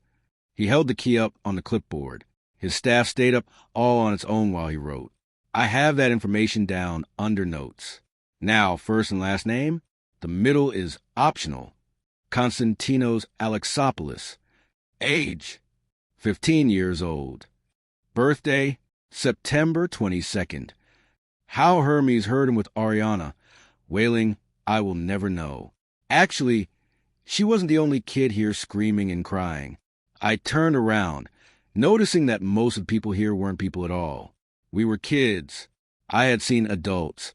They must have been directed to a different area. Parents? My mother is Dash, his face scrunched up. My mother was Anastasia Alexopoulos. Father unknown. He nodded like this wasn't surprising. All right. According to my records, Anastasia Alexopoulos is descended from Poseidon. At this point, it would be too far down for his training regimen. General education it is. He pressed his pen to the key. You're a registered resident. Con Alexopoulos. I'll take you to the bunkhouse for new recruits. Heracles and Chiron will take the kids to camp. What's your name? I have to fill out a form for Chiron. Hermes asked me, holding out his clipboard. Nikolaos Alexopoulos. I wondered if he wanted my middle name. I didn't like giving my full name if I didn't have to. Even though I was a responsible older kid, he shuffled me off to a big circle of children when he found out I was only 12. It was a long night of questions as Hermes and soldiers walked the courtyard, filling out paperwork and treating wounds. By the time the sun was up, horns blew all over the city, making me jump. Ariana opened up her eyes and to look around. Khan held her to his shoulder, muffling her complaints. I am Chiron. The face was middle-aged with long blonde hair. He had on dark leather armor. Below that was the body of a white horse. I stared, trying to figure out how these two pieces could possibly fit together. I will take all of you down to your new home. Please, follow me. You are free to take a shower, get cleaned up, and eat or go to sleep as you please. You have no schedule today. Simply rest and recover. We walked down brightly lit streets, watching all the people walking around. There were a lot of soldiers wearing metal armor and leather. They had swords hanging from belts. When one guy came by, they all thumped their fists over their hearts. Maybe guy was the wrong word. I mean, he was more a mountain than a person, standing at least a head taller than all the soldiers and was probably twice as wide. He looked like he could pick people up with his bare hands and toss them over his head. Removing his helmet revealed wavy brown hair and blue eyes. He put the helmet under his arm, placing his hands on his hips. Whoever he was, he acted normally while soldiers wandered around with fearful gazes at doorways. Something about his lack of fear left me in awe. This has been a long night. His deep voice carried in the breaking dawn, a promise that the night of screams and howls was over. The good news is that you're all alive and you have somewhere safe to go. My camp is at the outskirts of New Olympus. Come on. He waved us after him, falling in line with Chiron, whose golden tail swooshed in the breeze. What did he mean, his camp? We keep the kids in the safest area, away from weapons, doorways, and the gods and their guests. Aside from myself, no other god visits camp. Whoa, a god. I stared up at his back, shocked. Hermes had been scary, not in a way where he acted scary. It was his cool attitude as people were dying. It was us flooding his streets that bothered him, not the rampant death of strangers. There was no mistaking him for a person. This guy ought to be terrifying, being so much larger than Hermes. When he talked to us, looked at us, it wasn't calculating. There was worry in his eyes. You will only have access to weapons during training, he continued, when you're deemed old enough to use swords, bows, and spears. If there are any accidents with powers, it won't cause much damage out here. The gods don't like when their stuff is broken. Ironic, considering how often they break everything in a hero's life. His grim expression as he looked over us, to the city glittering in the sunlight, made me glad I was walking away from New Olympus. Forests are safe. Chiron's cheery tone was at odds with the gray sky and bleak mood, which is why I raised Jason in the forest and helped train other heroes, such as Heracles himself, how to kill certain monsters out where the destruction wouldn't affect cities. Chiron went on about the old days of heroes, as we walked past meadows of wildflowers and grapes. And a good lesson it was. The mood instantly lifted as he laughed. No hero wants to destroy cities. If I had, my name would have carried fear instead of hope. Did that mean, only one hero was recorded as becoming a god. Heracles confirmed my suspicion as he commented on some of his adventures, cheering up as he recalled old friends from his days aboard the Argo. Out in fields of crops, the atmosphere was relaxed, helping me get past my shock. How is this part of Olympus? I thought the magic only covered the city itself. I asked, looking around us, is Olympus really above a mountain? Another kid asked, technically, we are in a volcano. It acts as the city's anchor. Also, this is not Olympus. It is New Olympus. Olympus is above us, at the top of the mountain. New Olympus is a third layer of defense to the anchor under it. Spirit Lake is arguably the most formidable layer, what with the new hide of the gods crafted to protect their home, among the other creatures in it that come from the underworld. Which brings me to a very important point of your stay here. Do not wander outside of New Olympus without permission. Spirit Lake is not to be crossed without a guide, otherwise the Hydra will eat you. What? Why does Olympus have an anchor? A girl asked, completely skipping past. Why does Olympus have a Hydra? And is it different from the seven-headed one that had acid for spit and acid blood that Heracles killed? Heracles didn't volunteer any other information about the monster. The anchor keeps us stronger during attacks, he explained. New Olympus has been critical to our survival against the Romans. Even now, 2,000 years after their own civilization fell, they continue to fight us. How are their Romans? The Titans are recorded as only having the Greek gods. Khan made a valid question. Mom had explained that Roman culture was obsessed with Greek culture and subverting it, but never explained why. If the gods were real, both Greek and Roman, then the people under them wouldn't create them Otherwise, people will be making stuff happen all the time with collective thought. Heracles nodded his head, sharing a look with Chiron. The Romans are not naturally born gods. We never did completely figure the situation out. Athena had theories, but never proved any of them to be true. He grimaced, staring out across a field. Olympus' wrath nearly destroyed the world. If I hadn't forced the gods into a peace treaty with the half-bloods, none of us would be here today, including the gods. Not they consider themselves the ones who were saved. He talked about how things used to be, before their civilization was crushed. How heroes could roam the world without trouble from Roman gods, only worrying about Olympus, which was trouble enough. You just fought the monsters as they came, and dealt with the gods meddling in your business. Now there were Roman gods who tried to kill you, and thousands of soldiers who chased you down, in addition to monsters and Greek gods meddling in your life. Which is why I made Camp Heracles. He waved to a loose collection of open-air tents that appeared as we came to the top of the slope along the tree line. Your lives will be easier than mine was, than a lot of our lives were. All of these additional problems shouldn't cost you your lives. At Camp Heracles, you will learn how to kill monsters, handle the Greek gods' influence in this world, and learn how to fight the Romans so that, should you ever come face to face with them, you can give them a fight that will make them regret their murderous intentions. Chiron cleared his throat. Fresh air is essential for a clear mind. You will be able to live here and go hiking, swimming, work with the land to grow food for all of us to eat.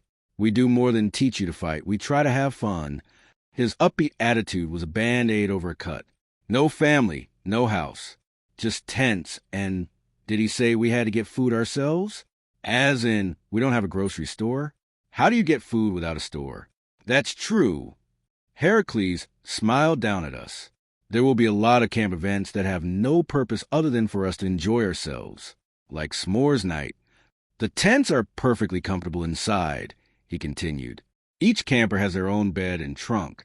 We would have brought you down sooner, but it took a while to establish medical tents for the overwhelming number of injured civilians who flooded the city tonight.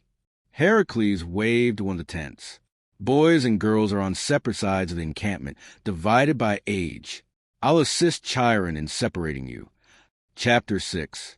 Camp Heracles. Nick, my tent had about 24 beds, and all of them were full. None of us talked to each other, just sitting down or laying quietly. Something about seeing werewolves rampaging through cities, towns, and try to break into a magic city had a way of terrifying us in a situation where we otherwise would have been awestruck by this amazing place. I turned over, facing the doorway with the sword clutched to my chest, staring out into the dark. It felt like it was staring back at me. Normally, I could laugh off thoughts like that. Here, after this whole night, it gave me goosebumps. I pulled the cover over my head. I could hear whispers in the tent. Some of the kids were still up. Like me, I ignored them, pulling a little bit of the sword out. A sliver of green light brightened the space under the blanket. Relief washed over me. After realizing werewolves and gods were real and murderous, I was sleeping with a nightlight. As I tried to adjust to the rigid bed, I couldn't help missing the gentle swaying I had grown up with, living on the ocean. Laying on my back, my side, face down on the pillow, didn't help. How anyone slept in bed so still was baffling. Chirps and bird calls outside stabbed my ears, making me twitch as I wiggled around the mattress. Every sound amplified by the lack of the steady beat of waves on the ocean. I had never thought being on land would be this loud. Putting the pillow over the back of my head, I breathed in the sharp scent of whatever detergent this camp used, trying to block out the foreignness of Camp Heracles. Gray fog swirled around me as I walked. I couldn't figure out where I was. I wanted to see Mom and Dad again. I'm afraid that I can't let you in, young one. A man stepped out of the fog, blocking my path. He was tall, tan, and oddly distinctive for a place that was mostly fog. Where am I? You are on the edge of the river Styx. Cerberus warned me of intruders before, but you were gone before I could find you. This time you will not make it past us. I can see from your youth that you have not yet learned to control your sleepwalking. He leaned against something. It looked like a fence. I think that a lesson might help. Putting his fingers to his mouth, he released a high-pitched whistle. The air around us shook. A huge paw landed in front of me, knocking me over, Craning my head back, I could just make out a dog head up above, then another one, and another. Normally, sleepwalkers don't make it down this far. Let me say that you have my undivided attention. This is Cerberus. He's going to learn your scent. From the corner of my eye, I could see him make a few hand signs. One of the heads leaned down, putting his snout against my stomach. The other two hovered above me. Warm air washed over me as each head smelled me. If they smell you again, you'll be captured and held prisoner. This is where my lesson comes in. Whatever you desire, you will seek. Whatever you fear, you will seek. This is where my lesson comes in. Whatever you desire, you will seek. Whatever you fear, you will seek. Emotions constantly drive the subconscious. Before you sleep, you need to take time to clear your mind and settle your emotions. The next god you encounter, when wandering, may not be as kind as I am. What's your name? That dog has 3 heads. Cerberus. The 3-headed dog guarding the underworld? Yes, he is the one and only Cerberus. I am Rhadamanthys, keeper of Elysium. Who are you? I'm Nick. It's nice to meet you, Nick. Ask your parent to give you training, so you don't make careless mistakes. My parents are both dead. He looked behind him. I should have realized. My apologies, Nick. If your parents are gone, go to Olympus. Chiron and Heracles will train you. He reached out, put his hand over my forehead. A horn sounded, jarring me awake. Or was I waking up before it sounded? Can you teach me how to not sleepwalk? Chiron's blue eyes widened in surprise when I asked him that later in the day. Yes, I can teach you control. It is best to learn as soon as it starts to occur. It is the first of what may be many abilities to develop in a half-blood. Chiron's blue eyes widened in surprise when I asked him that later in the day. Yes, I can teach you control. It is best to learn as soon as it starts to occur. It is the first of what may be many abilities to develop in a half-blood. Do you mean everything is just going to keep getting worse? Maybe I should go out to the ocean and pray for Poseidon to take me to depths. Worse is not the correct term. More challenging is appropriate. When he saw how unhappy I was, he put a hand on my back. I will not lie to you. The life of a half-blood is never easy. You will face many challenges. The stronger you are, the more difficult your life will be. Half-bloods have many common abilities, which include sleepwalking. As you get older, Heracles will start to give you instruction with essential skills. He moves between camp and the barracks for training between his missions and patrols. We'll be seeing him more often than normal with all the campers we've taken in. He always likes being around kids after losing his own. Nothing makes us appreciate what we had so much as losing it. While his tone was gentle, I could see him study me intently. He knew. Chiron knew I wasn't a legacy half-blood. If I had been, I never would have lost Dad and Mom. We'd still be a family, sailing the seas.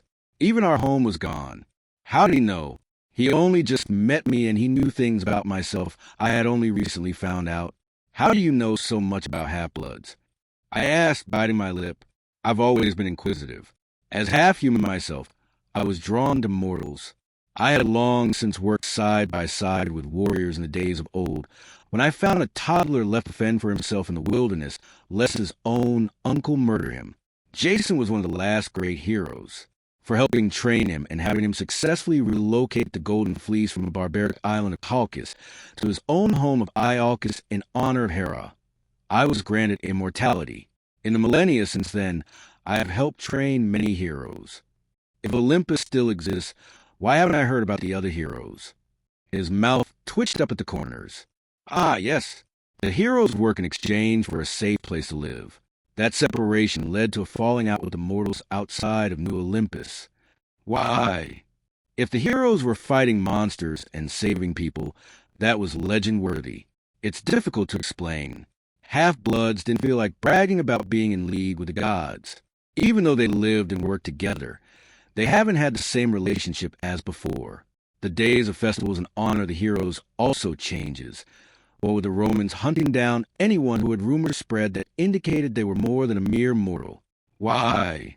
He looked heavenward, as if these simple questions were troubling him. I felt guilty about making trouble, looking down at my hands. A light chuckle popped my head back up, blue eyes sparkling. He was smiling down at me, his gold hair shining brightly in the sunlight. You truly are honest, child. I am afraid that I cannot answer that question. How could someone be so kind and cheerful when denying to answer a simple question? Why does everything here have to be so difficult? I complained, crossing my arms as I stared out at the sea. Nothing with the gods is ever easy, Nick. Worry not. Time always trudges ahead, no matter how much you may wish it to stand still. The activities at camp range from sword fighting to arts and crafts with clay, leather, paint, and other fun stuff. Some of the older kids got to work with metal and wood. They spent more time around Heracles than us, since he helped train them to use real weapons. Chiron was right. Heracles showed up weekly checking on us, teaching us cool stuff, not as cool as fighting with a sword, but still cool. He taught us a lot of stuff, like how to use knives to carve wood, and save the shavings for our travel packs to keep the dam from making our clothing mildew.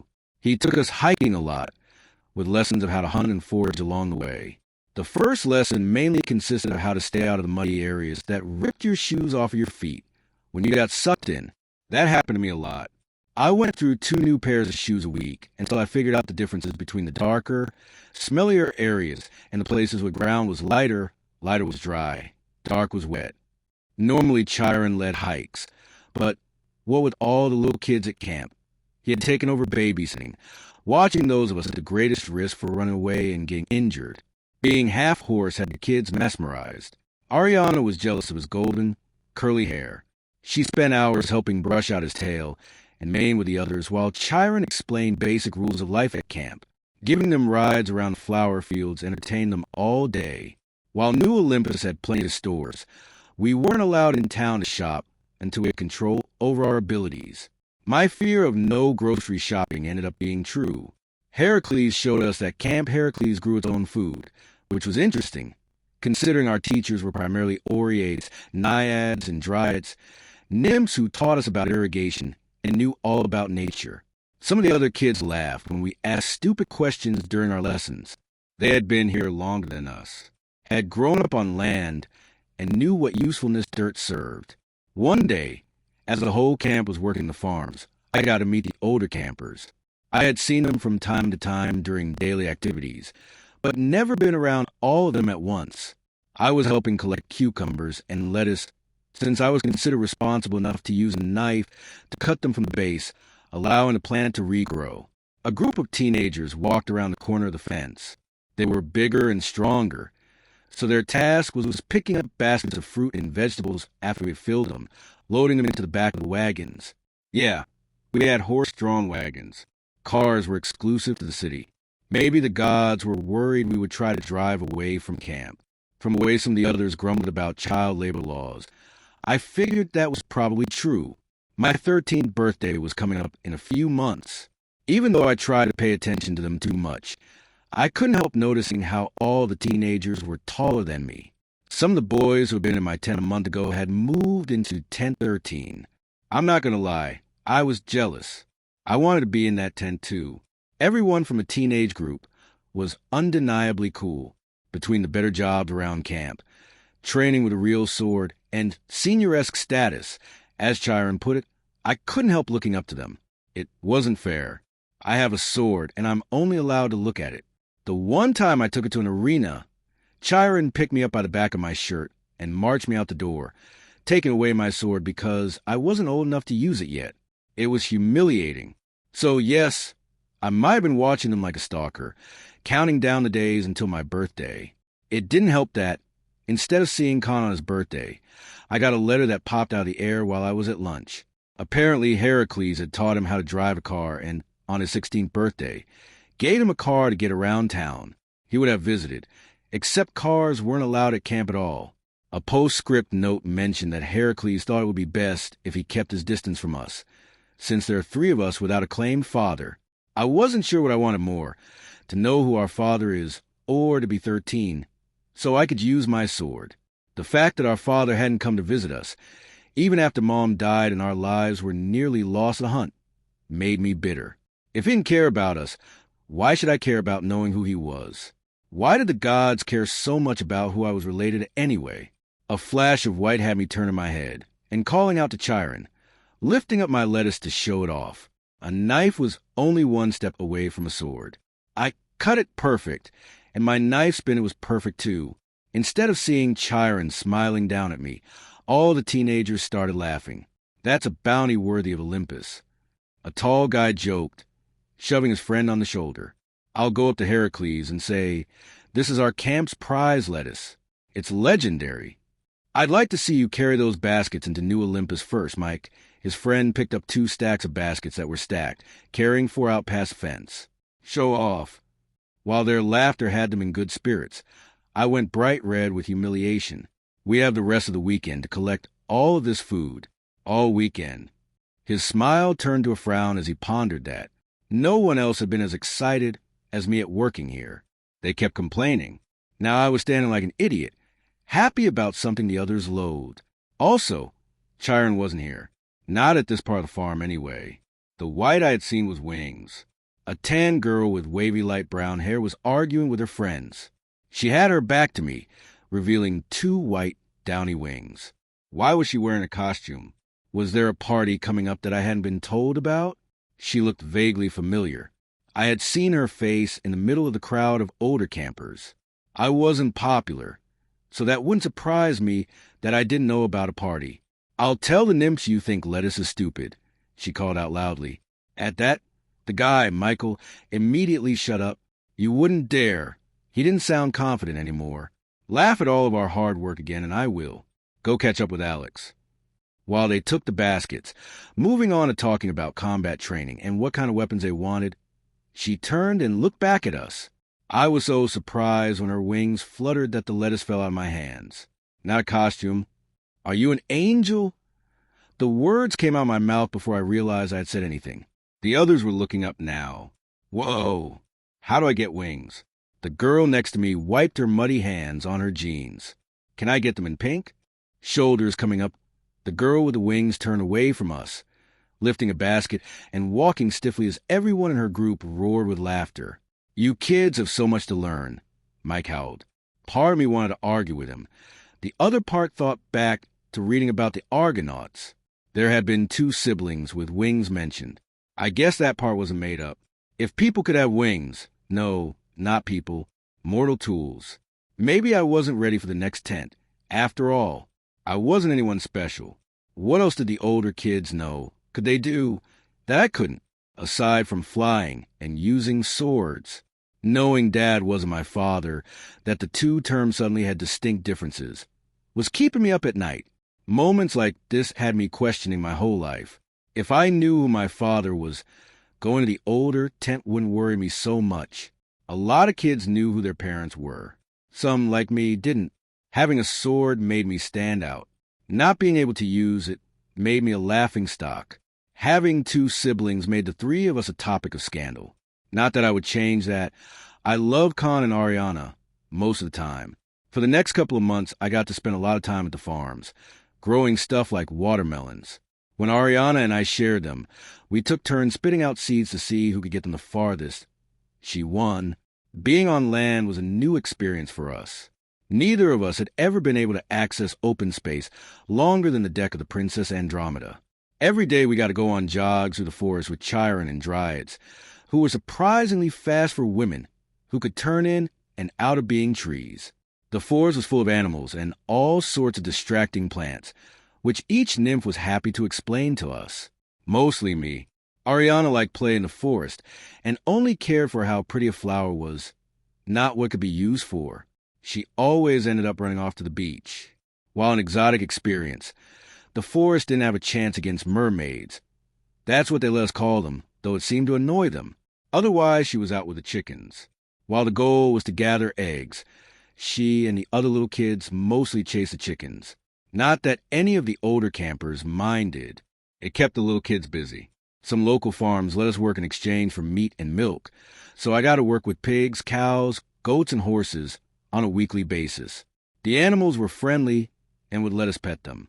I usually snuck them some bits of apples I kept in my pocket from lunch. It was smelly work, but they were so warm and cuddly after cleaning up their stalls that I didn't mind smelling like farm poop. It made it difficult to eat, though. when one of my farm friends ended up on the plate. Before I knew it, the calendar on the wall was almost a new year, which meant it was my birthday. Ariana and I waited all day, but Khan didn't show up. Heracles did. He gave me a home-baked cake from my brother and a letter. Khan apologized for not coming to see me. He was off training with his barracks crew. Heracles put a hand on my head, a bit short of 13. Eat a lot of protein to grow strong. Pipsqueak. You've got an example to set. He winked at me as he led me to a table to eat the cake with my sister, nodding to the 13 table. Chiron lit the candles on the cake, with everyone singing along to Happy Birthday, like they did every birthday. The recipe was familiar and made me miss home.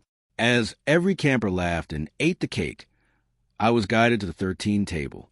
Everyone, this is Nick. He'll be joining your tent. After a big hello, I was guided to a seat.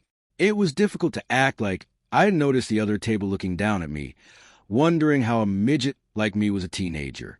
Heracles talked with every table for a long time, spending the most time with the little kids, who were in awe of how big and strong he was, laughing like crazy when he picked up the table with all of them sitting on the bench. Creatures I had caught glimpses of in the forest, shadows moving among the trees that disappeared as quickly as they had appeared, came out from the forest in a great procession down the main road, walking past camp to a joyous, uplifting tune of flutes, drums, and lyres. More surprising than their sudden appearance was their actual appearance. Unlike nymphs, who looked mostly like men and women with pointy ears and solid blue, green, or gray eyes, these beings bore a loose similarity. From the tops of their curly heads stuck out horns that glinted threateningly in the sunlight. Long, curly beards fell from the bottoms of smiling lips onto brightly colored tunics that fell onto shaggy legs that danced around gracefully on hooves. In the very middle of the parade, held up in a chair, was a guy in a sequined suit with a laurel wreath wrapped around his head, waving to everyone as he passed. Satyrs, the nymphs explained, grinning. They bring with them the best times to be had in New Olympus, all in honor of Dionysus. Those at the front played music, while the middle of the procession was slower as the participants sagged under the weight of baskets full of fruit, barrels full of juice, and clay jars full of wine for citizens of New Olympus. And the giant chair, obviously. For some reason, Olympus celebrated Dionysus, the god of wine. This was the start of the festival, giving us a few days to prepare gifts for a celebration that was like Christmas, but wasn't Christmas. There was wine at the festival in town for adults, cider and juice for us kids. Everyone was dancing and laughing as the start of the New Olympus holiday season began. After a feast, we were brought back to camp, where we got to play a lot of games and start new arts and crafts with materials the satyrs and nymphs helped us collect, all while counting down to the big day, Lenia. Basically, in ancient Athens, there was a festival celebrating Dionysus, the god of wine and parties. Since New Olympus had formed with everyone under siege and struggling, it had transformed to be about goodwill and sharing bounty, as well as celebrating being alive. When the satyrs played and danced, all of our miniature statues came to life, singing holiday songs and dancing. They used magic to make all of our gifts do something special. The boat I made out would lift it up into the air, carrying messages back and forth to whoever I asked it to go to. We got to sing and exchange gifts we made at camp, which was exciting since all of the gifts were put in a pile, and we were handed them as gifts with random selection. I got a hand-drawn card game that the older kids who had been here longer knew well. That's exceptional work. Not as stylish as certified game, but pretty. Guinea, one of the mountain guide nymphs as Camp Heracles exclaimed as I puzzled over the carved wooden box with holographic cards I had unwrapped. When I picked one up like she had, I realized the cards weren't holographic. The characters in them were moving. It's fated destiny, the game of the gods. Each card represents an aspect of the gods, and they can be used to fight each other or any number of monsters based on what cards you have. There were 2 sets of cards, rule cards to set up a situation, and active cards, which included monsters, gods, titans, traps, and boosters. When the gods went up against monsters or each other, the fight actually showed up in the cards, and the loser card went blank until the game was over and the magic reset. After Lenia passed, Camp Heracles held a different kind of excitement. The older campers were as cheerful and energetic as was we, the kids, had been about the holiday. When I asked about it, Jack told me that the arena battles would be coming up soon. Anyone 15 years old would be able to show their skills and place for a sector in New Olympus Army. I asked Chiron to train me with a sword. I had to be tall enough to use it now. This sword was made thousands of years ago. That logo dates all the way back to when Greece was developing. Whoa! I stared at the sword, completely shocked. Does that mean it needs to go into a museum? Chiron laughed, holding the sword up into the light. I would certainly hope not.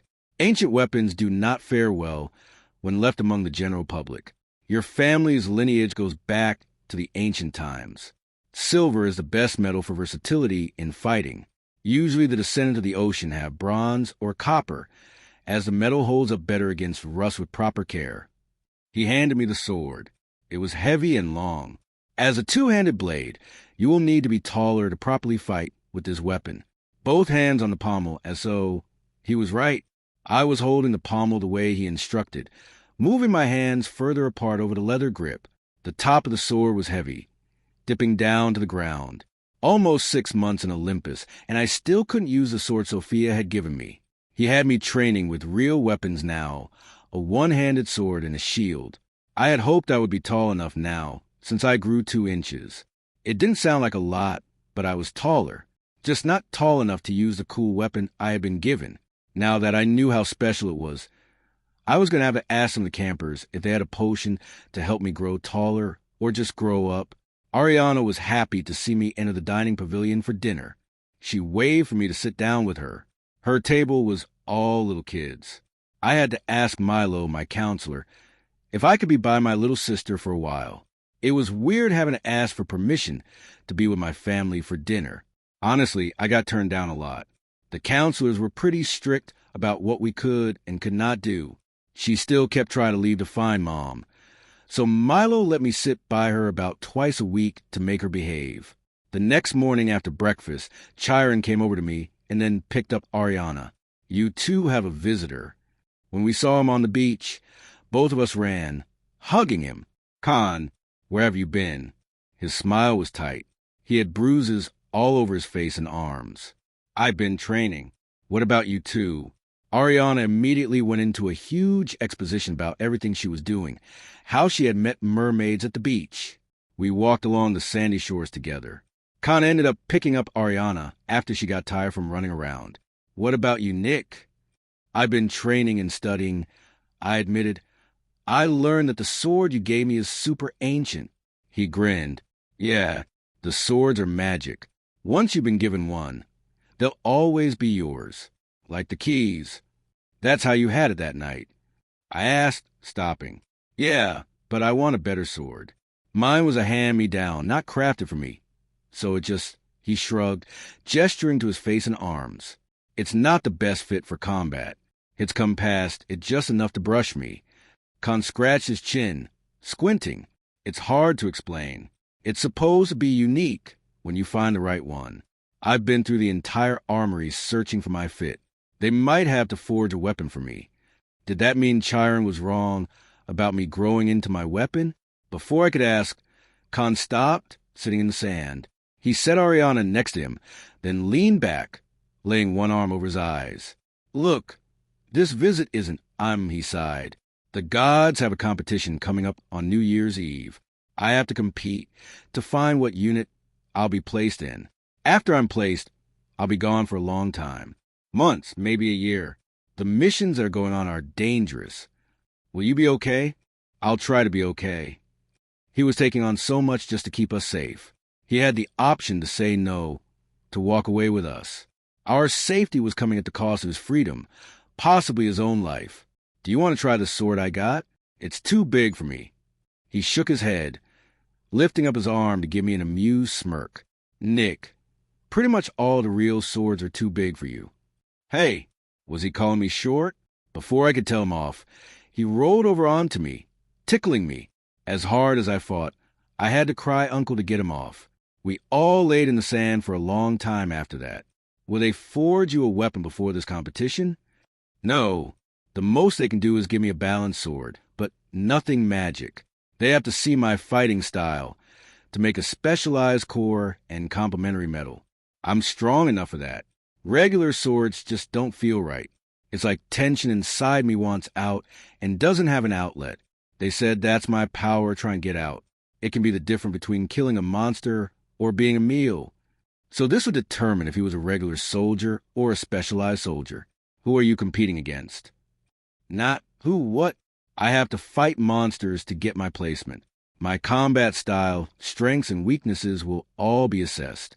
Mom and mermaids train me how to use a sword and fight sea monsters, so it won't be a disaster. He put his hand on the top of my head, trying to calm me down. What? Mermaids. Ariana started clapping her hands, smiling. I love mermaids. Yeah.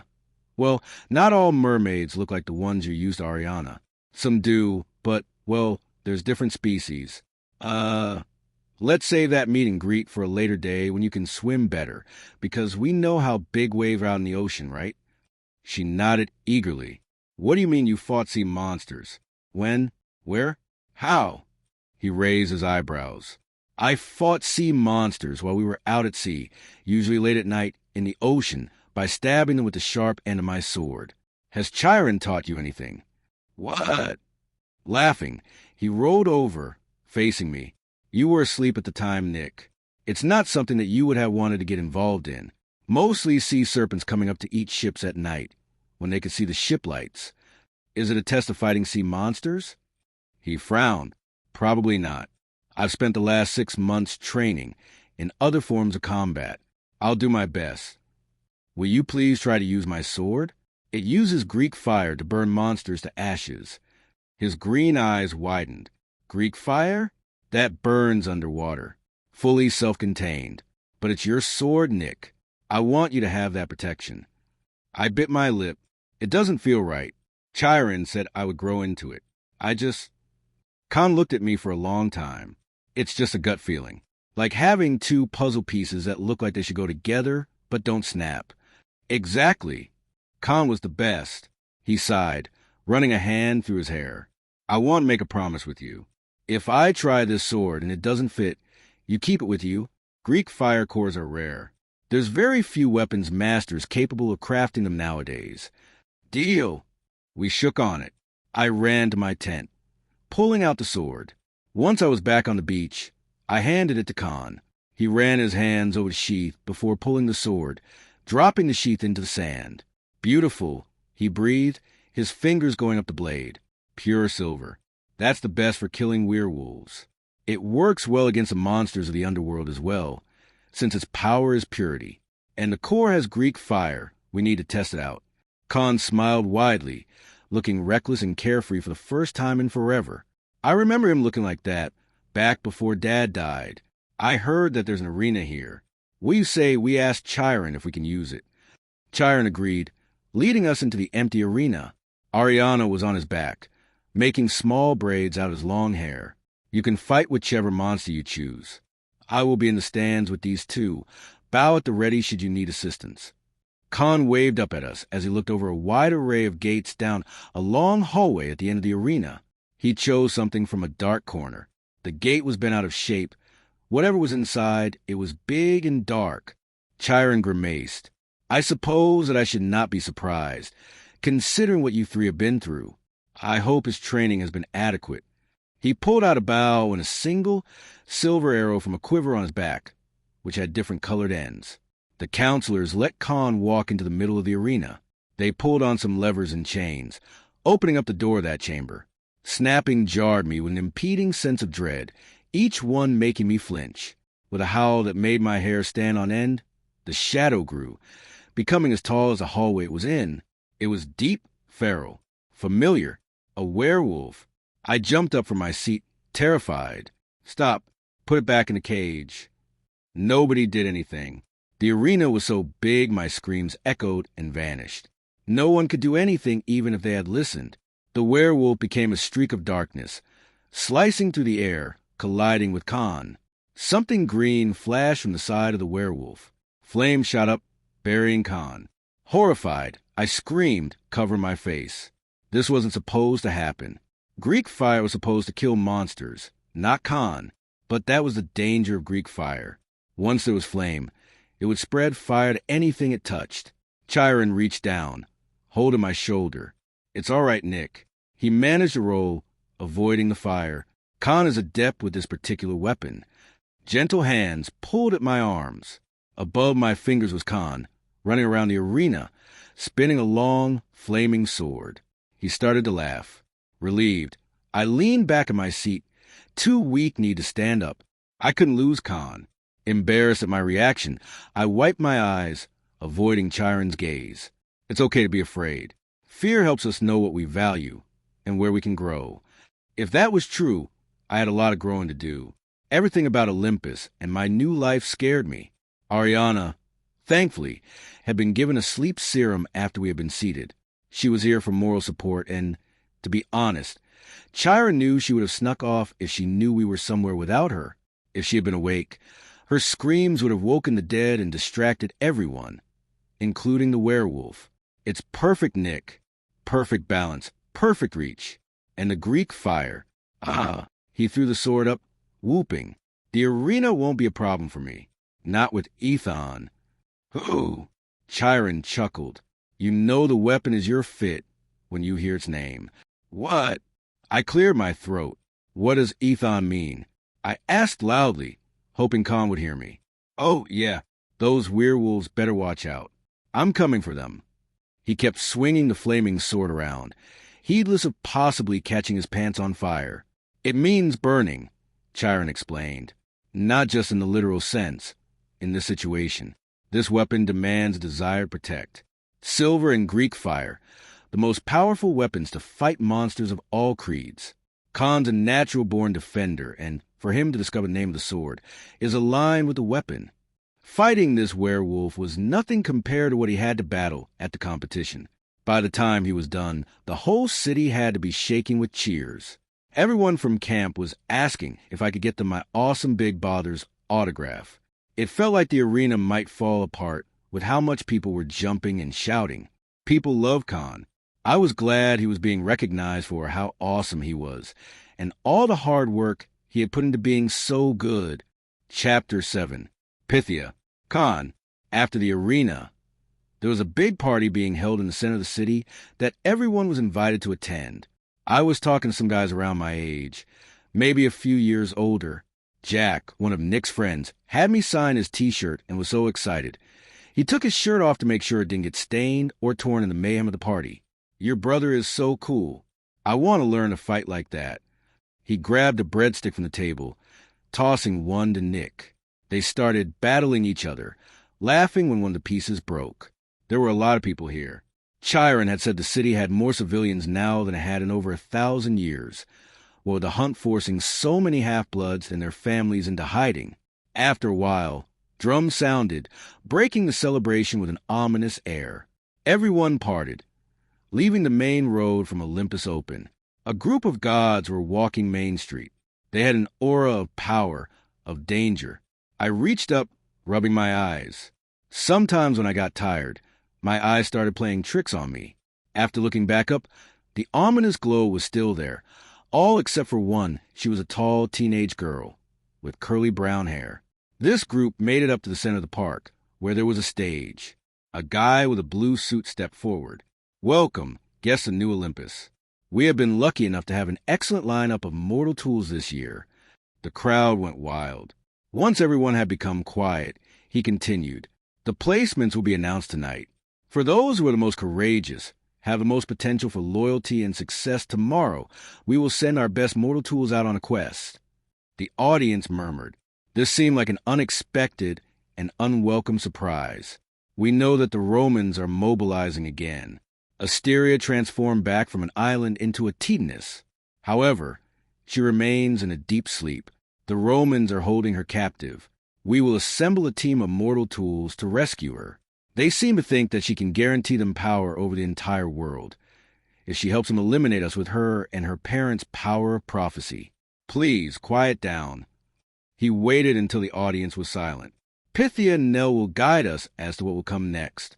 Everyone, give your attention to Nell, the Pythia of Delphi, a tall woman with an owl medallion hanging from her neck. She must be Athena. Wave for the human girl to step forward after everyone grew silent. As the girl moved forward, Her eyes change, going from pale blue to solid gray. Through breath, blood, and bone must 5 heroes tread, to find their way to the land the gods dread. Save the princess from misery and strife, whose aid is needed to return to life. Find the power that needs restored, when the blessing to climb aboard. My imagination was running wild again.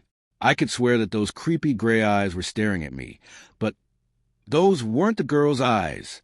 This was like it was standing in front of her face. It almost looked like she had a giant snake in front of her. It felt like those inhuman glowing eyes were looking into my soul. Then the gray snake lunged into the audience, making people scream and dive to the ground. Shivering, I stepped back and kept my eyes down. This prophecy is finally coming to pass. The gods have chosen 5 heroes for this quest. I could hear her footsteps as she walked away. For our newest members, I welcome your greatest patron, who helps guide us, the Olympian Council, in matters relating to mortal tools and quest. Heracles. Cheers were so loud it felt like my ears would pop. These mortal tools have been selected with my own recommendation. They have trained with my program under my direction, and will receive personal specialized training before leaving to give them the greatest chance of success. Athena stepped up next to him, waving a hand to Zeus. Zeus has held council. It is with all of our votes that we came to this conclusion for the mortal tools to carry out our will to save humanity. For breath, blood, and bone, we have chosen a hero who has power with each of those spheres of power. Breathe shall have 2 mortal tools, Horus and Alias, sons of Zeus. For his realm of power is the air that gives life. 2 tall guys stepped forward amid raucous cheers, coming up onto the stage to stand before the crowd. After nodding to Athena, she continued, Blood shall have a tried and true hero, Bellamy, son of Poseidon. For his realm of power is the blood that gives you the power to walk both worlds. He was well known, as the crowd chanted his name. For the next mortal tool, we will use a descendant of great power. He will be critical to this mission, since you all must go outside of the realm of life. Nicholas. Horrified, I stared up at Athena. There was no way my brother was going up there. What was wrong with her? How was he a wise choice for a hero? At 13, he was small and skinny. If the United States of America didn't trust him to drive a car, how could he possibly save a goddess? The cheers were very loud. I turned to people next to me in horror, wondering how everyone could celebrate a kid being sent out to slaughter. No one was looking at me. They had their faces up toward the sky. A guy with black wings flew above us. His shadow fell over me as he circled the crowd. He took his time to fly gracefully before landing on the side of the stage. Oh, a flying grown-up? That was a wise decision. I guess the story of the Argonauts did mention a few half-bloods with wings. That Nick was so lucky. I couldn't help being jealous as he stepped forward, waving at everyone while his wings extended, blocking the sight of the other heroes beside him. He looked like a model, with blonde hair, blue eyes, and a deep tan. Our next choice is one who was recommended by Heracles himself. He has pledged himself to Olympus and shown great skill with combat. Constantinos Alexopoulos. Heracles met my gaze and smiled. He was happy. Skill and instinct can be deciding factors in victory. Heracles explained, In this, we know you will provide us with strength. I prayed that our father, whoever he was, would watch over Nick and Ariana. I wasn't going to be here for them. Walking across the stage, I stared out at the city, seeing people line up in every available space, from street to rooftop. We have children of Zeus, Poseidon, and Thanatos. These heroes have pledged allegiance to us and their patrons, in turn, shall watch over them. We have children of Zeus, Poseidon, and Thanatos. These heroes have pledged allegiance to us and their patrons, in turn, shall watch over them. The crowd went wild, cheering until we were walked off the stage. From there, we were picked up and carried over everyone's heads like rock stars. It seemed that it had been a long time since a major prophecy quest had been undertaken. It was, apparently, a huge honor that was making people go crazy with excitement. Once we were in the arena, Heracles' serious mood killed the buzz. It's important to treat each other with respect on this quest. You all must learn to rely on each other. No matter how strong you are, how fast, how smart, how resourceful, No one succeeds without help. If I hadn't had help from Selene and her family and help from Jason and the Argonauts, I never would have survived the trials the gods put me through after Herod drove me insane. You'll have moments where you feel invincible. You might have your parent bragging about how incredible you are. All of that can change in an instant. He snapped his fingers. The gods can break you in ways you never thought possible. Don't count on them to give you an incredible life. It's up to all of you to save each other. By your god, too. Horace gasped, staring at Heracles in shock. I am now. Honestly, I never should have said yes to immortality when Father offered it. I thought it would give me a whole new life. What I got was an eternity of watching heroes suffer. Jason would have made a safe haven for our kind much earlier than I did. He wouldn't have needed a war on our entire society to come up with the idea of having gods and heroes working and living together. Orpheus probably would have thought of it first. He always wanted a place where heroes could retire without being harassed by fans. Rather, his fiancée wanted the hordes of women to leave her soon-to-be husband alone. His laughter died down as we stared at him in confusion. What hordes? I asked, thinking about Orpheus and how he failed to save his young newlywed wife from the underworld when he turned to look at her at the last moment. Acknowledging her death made her realize she had died and she couldn't be brought back to life. It was a well-known tragedy. He was a famous musician, the original rock star. His song of love and loss was so great, it convinced a completely emotionally detached Hades to give his wife a second change of life. It could get her out of the underworld. Sorrow and longing made the god Heracles suddenly seem human. Over the next week, I kept reminding myself that Nick had a magic sword to protect himself, that my siblings were being cared for by Chiron. I didn't see them again until the day of the parade, where everyone was invited to celebrate new Olympus mortal tolls going off on their behalf at the docks. The city had been busy preparing a boat for us for our long journey. So, I wasn't surprised when I had dreams about boats and heroes. Laughter filled the beach around me. Muses were singing to a full house. It was one of the best parties I had ever been to. And to think, Zeus and Hera are not here. They've got other business. Well, we'll get our gifts on a later day. Someone next to me shrugged, walking away. Frankly, Hera not being here is why I liked the party so much, considering that she hated me for being an illegitimate heir of Poseidon. A beautiful green woman walked by with a tray of glasses. Drink up, hero. Really, she laughed, smiling at me. You are too sweet. She handed me a glass. Scratch what I said before. This was officially the best party I had been to. It was way more laid back and upbeat than the celebration in town. I was getting food of the gods, too. Careful there. Someone came up from behind me, taking the glass from my hand. He fluttered to the ground on the biggest pair of white wings I had ever seen. Which god are you? I asked. I'm not being rude. I still didn't know all of the gods. How could I, when my village is far away from the city-states where the gods' temples are? I'm sorry. Whoa, I'm not a god. Kid, you have a lot to learn. He laughed, drinking the whole glass. For starters, from what Apollo said, you are the only mortal here. Mortal, I mean.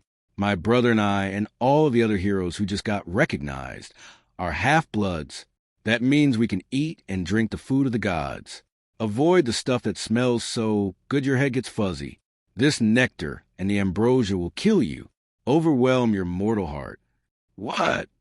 Another person flew down, landing next to him. Castor, Pollux. A woman ran up in silver armor. She was smiling and holding up the cooked head of boar on a plate. I caught the biggest one. She laughed as she ran, her black hair flying behind her. You always do, Atlanta. The smell that wafted over was making my mouth water. If the head was that big, the body could feed everyone here.